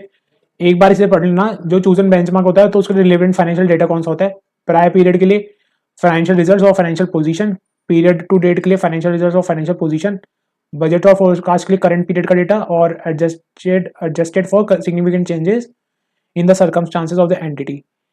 तो ये आपको खुद रीड करना है बस एक बार, इसमें कुछ ऐसा खास नहीं है। Materiality and audit risk consider through out the audit, इसको भी बस एक बार रीड कर लेना। इसमें क्या है, identifying assessing the ROMM consider करते हुए, determining NTE of further audit procedures and evaluating the effect of uncorrected misstatements in the financial statement in forming the opinion in the audit report. तो ये तीन बातें हैं, कौन कौन सी, identifying assessing the ROMM, determining the NTE of further audit procedures और evaluating the uncorrected misstatements on the financial statement and informing the opinion on the audit report. तो वहाँ कहाँ पे ये चीज़ें इस्तेमाल होंगी, while consider the materiality and audit risk consider through out the auditor. तो इन चीज़ों का ध्यान रखना होता है, इन्हें बस आपको रीड मारना है, कुछ ऐसा खास नहीं है इसमें। बाकी ये चैप्टर आपका कवर हो गया। अगर आपको इसमें कुछ लग रहा है कि मैंने एडिशनल कवर करा है तो मैं आपको पहले बता दूँ, कुछ मैंने सारा स्टडी मटेरियल ही कवर करा है ICA का आपके साथ, और कहीं से डेटा नहीं है मेरे पास, मैं वही बेसिक बना के चलता हूँ। आपको वीडियो कैसा लगा तो मुझे कमेंट बॉक्स में बता देना। कुछ अगर आपको डाउट्स हो तो मुझसे पूछ लेना कमेंट बॉक्स में, आपको रिप्लाई आ जाएगा। और अगर आपने अभी तक टेलीग्राम चैनल नहीं ज्वाइन करा है तो फटाफट से लिंक है डिस्क्रिप्शन में, उसको ज्वाइन कर लो। वहाँ पे आपको नोट्स भी मिल जाएंगे और कोई इंपॉर्टेंट अपडेट होगा तो वहाँ पे आ जाएगा आपके पास। All the best for your preparations, bye everyone.